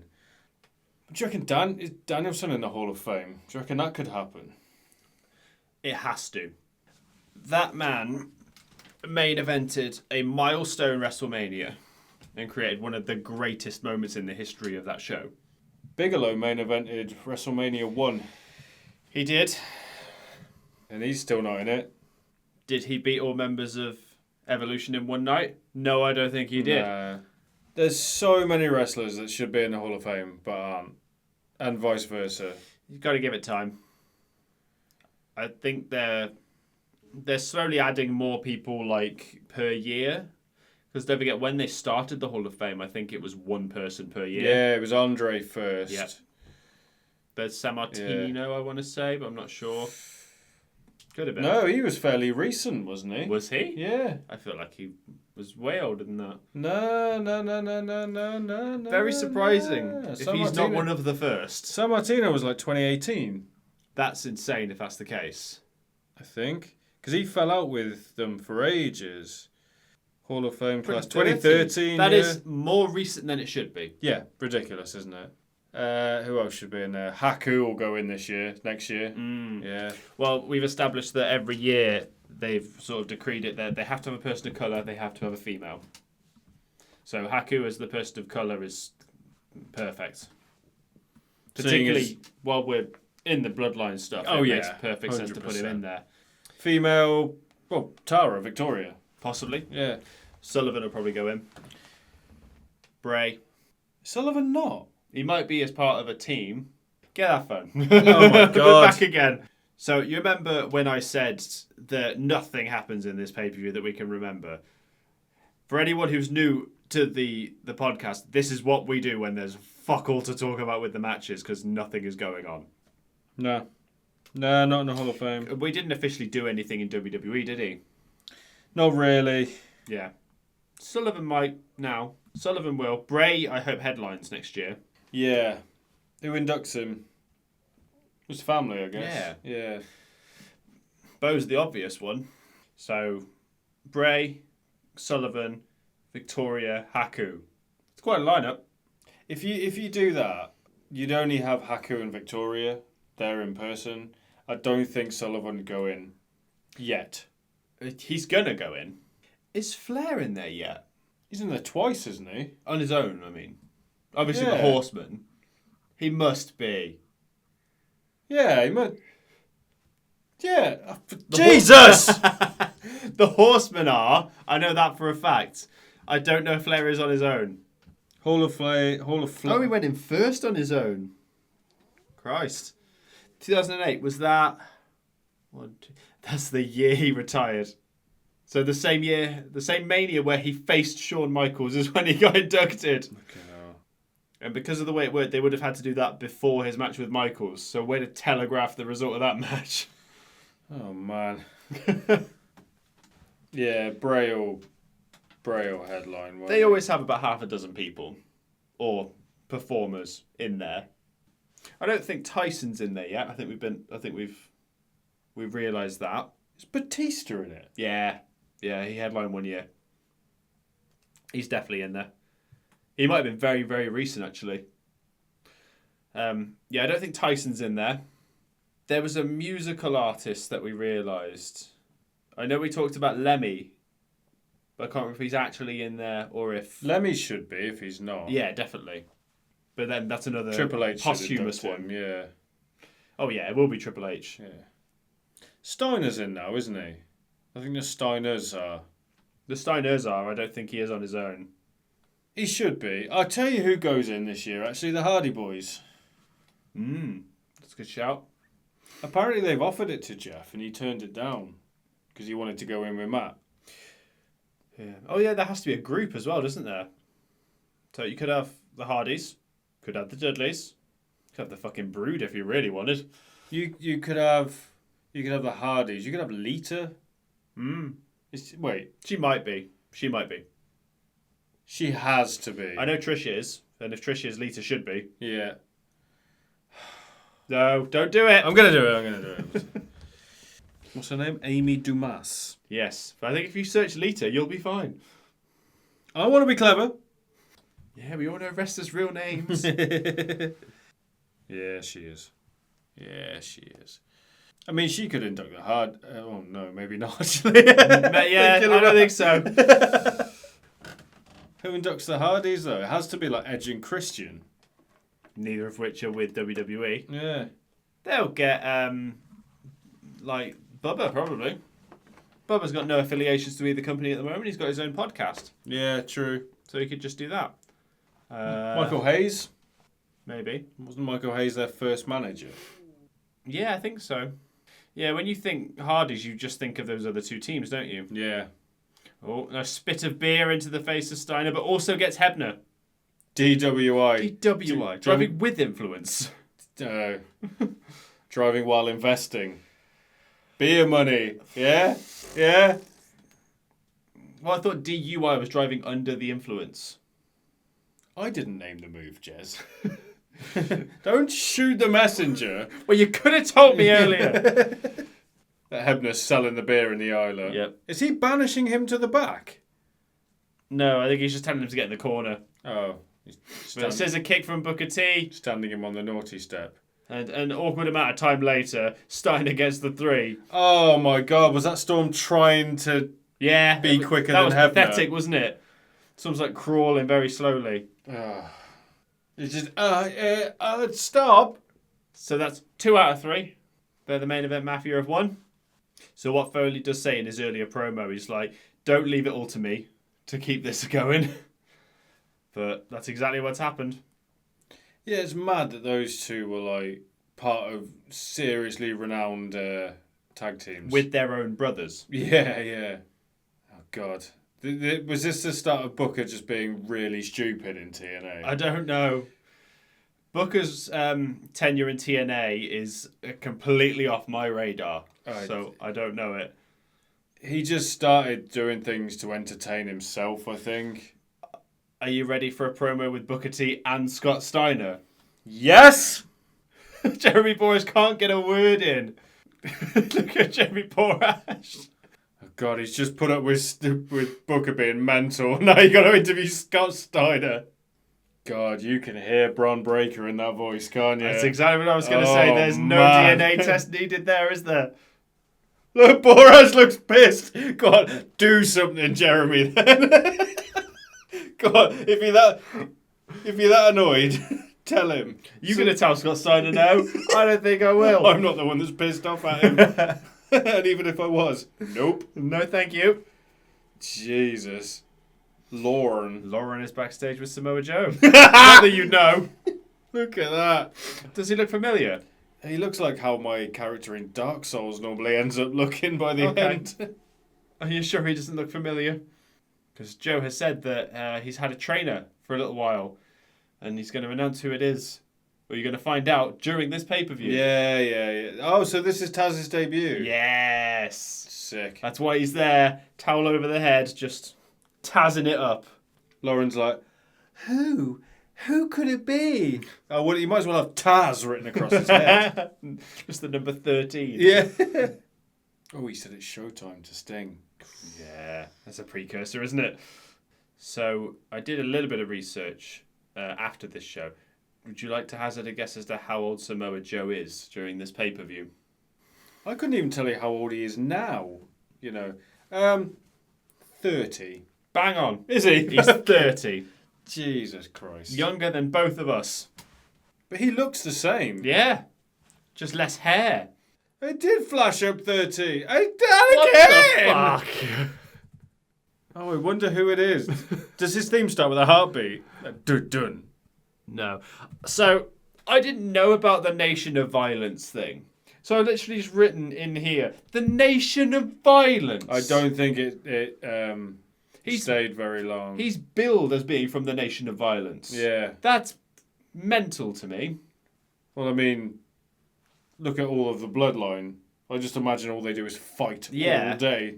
I'd call Samoa the Nation of Violence. Hold that thought, because we got to vibe out to Sting's best theme. Is it though? Yeah. Nothing about making the kids go wild and the adults feeling like a child. Give me these guitar riffs. Oh, Sting, man. I can't believe we had him wrestling until fairly recently. March 2024. And not just wrestling, like at a super high level. Oh, yeah. The man is, and always will be, undefeated in AEW. You know, his son is training to be a wrestler now. Which one? There were 2 in that match. I don't know. Couldn't tell you. But good luck. I don't think they ever faced each other in AEW either. Who do you mean, sorry? Those 2. Joe and Sting. I don't think they ever did. Which is crazy. But if they did, we know who won. Yeah. The crowd chanting over here and Joe's like, fine, fucking have him then. Just throws him into the crowd and joins them as well. It's one of the things that I always love about wrestling crowds is that they're always like, over here, and then when they come, they're like, oh God, I've made a mistake. Why are you over here? I've made a mistake. I'll just pat you on the back. Get him, Joe. Joe just punched the wall. Yeah. So this match I don't think was officially no disqualification, but the ref just followed them out into the crowd and isn't counting for them. Has the bell rung yet? Yeah, because they were both in the ring. I'm pretty sure it rang. Look at that. Slam him into this sign. What does it say? TNA? Cross the line, which was a weird tagline they had at the time. They're also kind of pushing like a pseudo network thing. If you look on the ring apron. So not only did they have HD TV before WWE did, they had a network before WWE did. That's a nasty suplex onto the ramp there. Sting taking the brunt of that. Oh yeah, TNO The Video Vault. That's what it was called. Yeah. Access 200 plus hours of total non-stop action. Just a Taz sign in the back. Somebody knows. He comes out mid-match, if I remember, doesn't he? Right at the end, I think. Yeah. I feel like the six-sided ring was always a double-edged sword for TNA because it was a cool little gimmick. It made for some interesting spots. The one that always comes to mind is the pounce. Yeah. The six-sided ring made that look so good. But the downside, and I'm sure you will remember these kinds of interviews. I think it was AJ Styles did an interview after he joined WWE, and someone was, what's it like to join a four-sided ring again? And he's like, I hated that six-sided ring. Most people did. Because it's a hexagon, and it's so stable. It's got less give, so the bumps are so much harder than with a four-sided ring. Samoa Joe doing a suicide dive is just... He always does them, though. It's madness. Yeah, he shouldn't be doing that. Always like that in Seguri.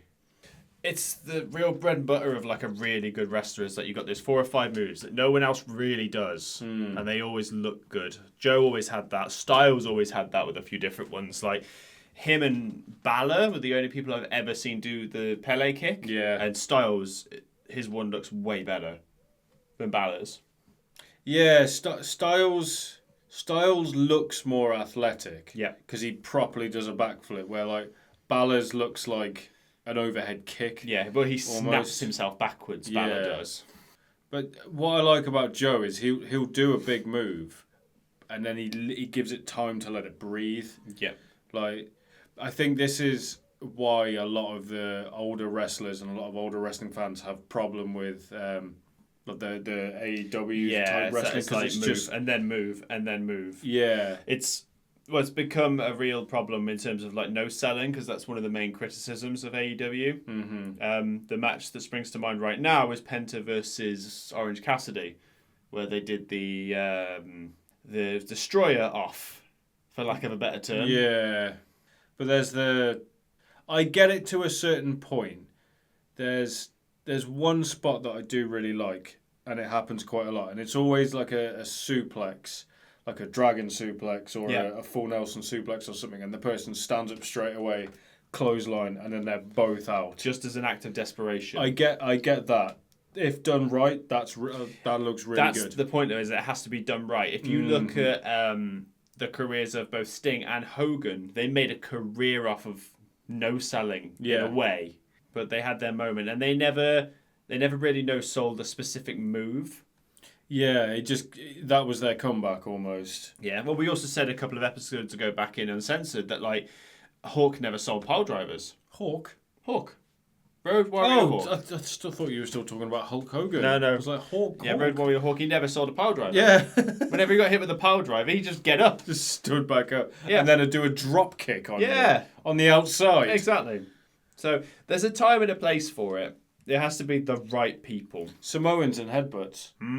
That's like a sort of recurring theme in wrestling. They just have hard heads. I don't remember the last time anyone that was referenced. That has been referenced recently. I am sure of it. It might have happened at SummerSlam. See, this is Sting no selling now. Look. Yeah. See, but it's just punches from Joe that Sting's no selling. But he doesn't do it for the rest of the match. It's almost like a comeback, as in... Yeah, but you've got the hulking up, and then you've got the chest beating from Sting. Yeah. So those are the two sort of turning points. It might have been DIY when they faced Jacob and Tonga. Oh, Jacob's the perfect person to do it against as well, yeah. So I think one of them might have headbutted Jacob. Nice. Oh, no. Sting went to kick him and Joe fumbled catching it, so they just did it again. Yeah. It's just an unfortunate pay-per-view overall. Like, look at it on paper. It's like, it's Joe versus Sting. It's Nash versus Styles. It's Booker and Steiner versus Beer Money. it's Angle versus Foley. Yeah. You'd think that this would all be fantastic, but it's all just quite mid. Speaking of Jacob Fatu, though, I was thinking of a lot of dream matches I'd like to come up in the future. Most of them involve Obafemi. Femi versus Fatu. Aye. Femi versus Gunter. So much of that good stuff. And here we go. Sorry to interrupt you. That is fine, because it's Taz. Looking especially round. Taking his time while Joe was in the Scorpion Deathlock. But, you know. That's weird, isn't it? The way Joe just gets up, pulls his trousers up, and then hulks up in his own way. FT dub, they're chanting. Fair enough. I couldn't tell if it was FT dub or EC dub. To this day, I don't know what FT dub stands for. It's either fuck the world or for the win. I'm assuming it's fuck the world knowing Taz. It's my understanding of it, yeah. Is that Taz's input just shouting, get up? Oh, is that right? Okay. I need to get up. Why didn't you say so? I thought I could win the match on my back. You want to talk about another unfortunate botch? I think Joe was supposed to hit this muscle buster. Doesn't happen. So he just goes for the Kakina clutch. Yeah. I was saying that, though. Storyline-wise, he could have been going for it. Looked at Taz and went, actually, Taz was known for choking people out. I'm going to choke you out. Yeah, but you wouldn't fumble it that badly. Maybe it was supposed to be a muscle buster and then a choke. But then why Sting lasting as long as he... Yeah, but Sting taps, which is bizarre. Cannot imagine him tapping. Yeah. He must have tapped in WCW. Oh, yeah, he must have done. But that was like Hogan tapping to Sting. You just wouldn't think it would happen. Yeah. It's perfect pairing, though, isn't it? Joe and Taz? Yeah. Oh, yeah. That also shows that Taz is taller than you think. No, he's not. I mean, Joe's 6'1". So Taz is 5'10" at worst. I always imagine him being shorter than that. He's shorter than that, Taz. Surely. 5'8", 5'9". He does that thing where he's big. He plays big. Yeah. But he's always been short, though. Yeah. It's weird. He doesn't play big as in tall, I think. 5'9". Also, that's a weird picture of Taz. He's smiling. I hate it. Get it? What is that? Put that up there, because, oh my God. So we're backstage with Jeremy Borash and Mick Foley, his second promo of the night. I'm going to just sit back and we'll watch this. Now that the pressure's on for him because he's the only member left of Team TNA who can save it. But he's got to beat Kurt Angle to do so. I love that he stood in front of pictures of himself. Yeah. TNA debut.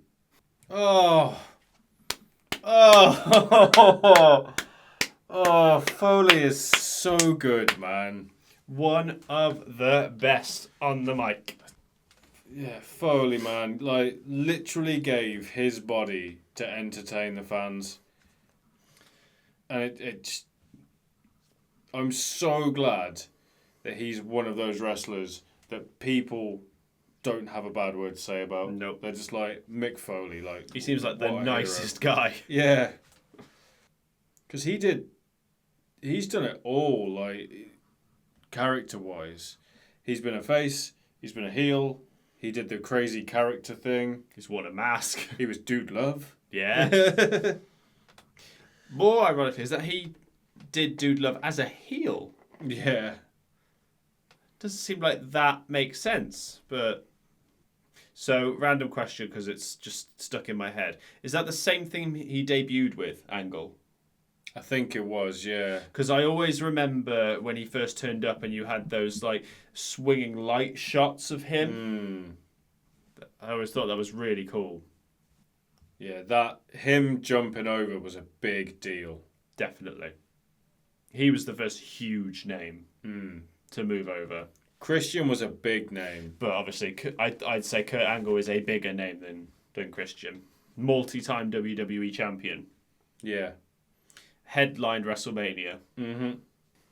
Could quite literally do it all. It's a shame he was in the state that he was in. That kind of stuff gets the best of us sometimes. Because he left WWE because they basically told him, go to rehab. Yeah. and he said no.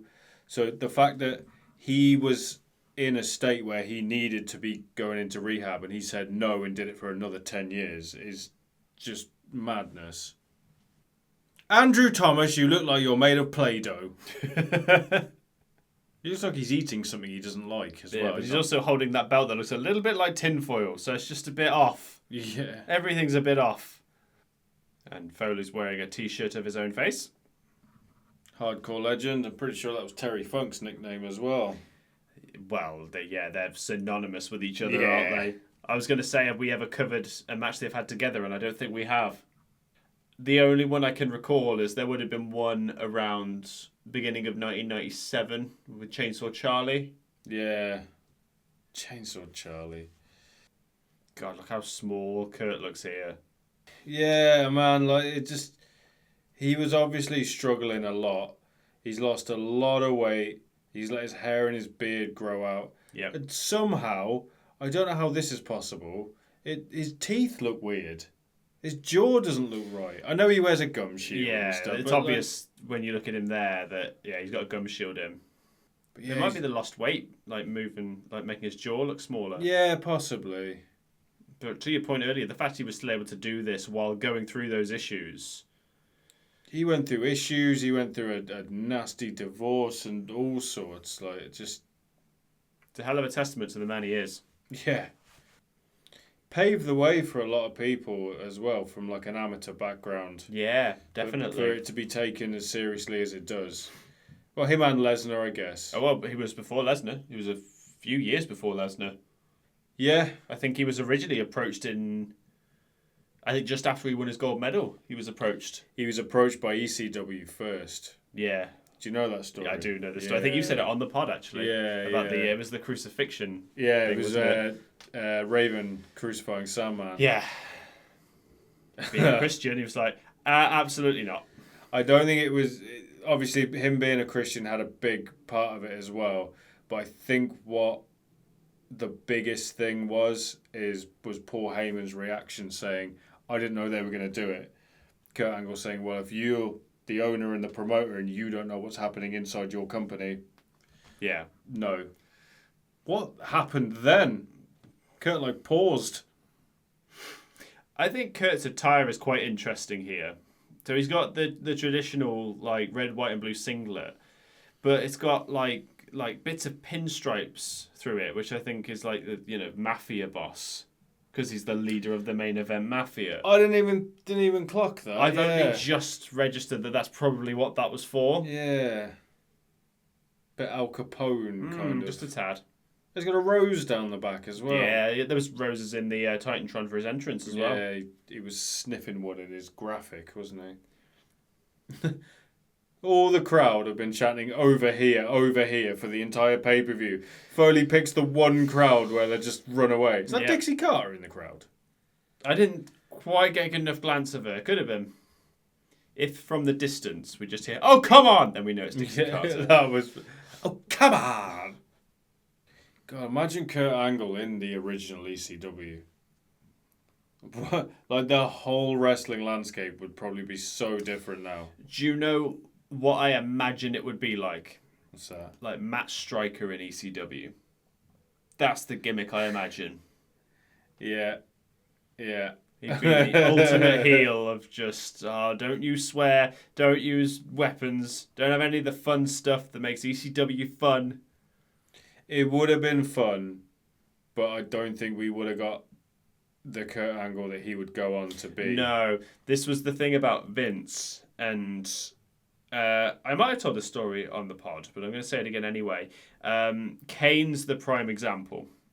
So when Kane was debuting, there was a lot of discussion between Glenn and Vince about what he would look like visually. And the initial sketches were pretty much what he has now. I think the only difference was he had a cape. And Glenn was like, why have I got a cape? This makes no sense. I'm supposed to be this massive villain, this scary being. A cape you associate with superheroes. And Vince quite literally just sort of said, yeah, but if we're going into the psychology of the character here, he thinks he is a superhero. Because he's avenging what happened to him when he was younger because of Undertaker's actions when they were kids. Mm-hmm. And it's those little insights that always made the difference.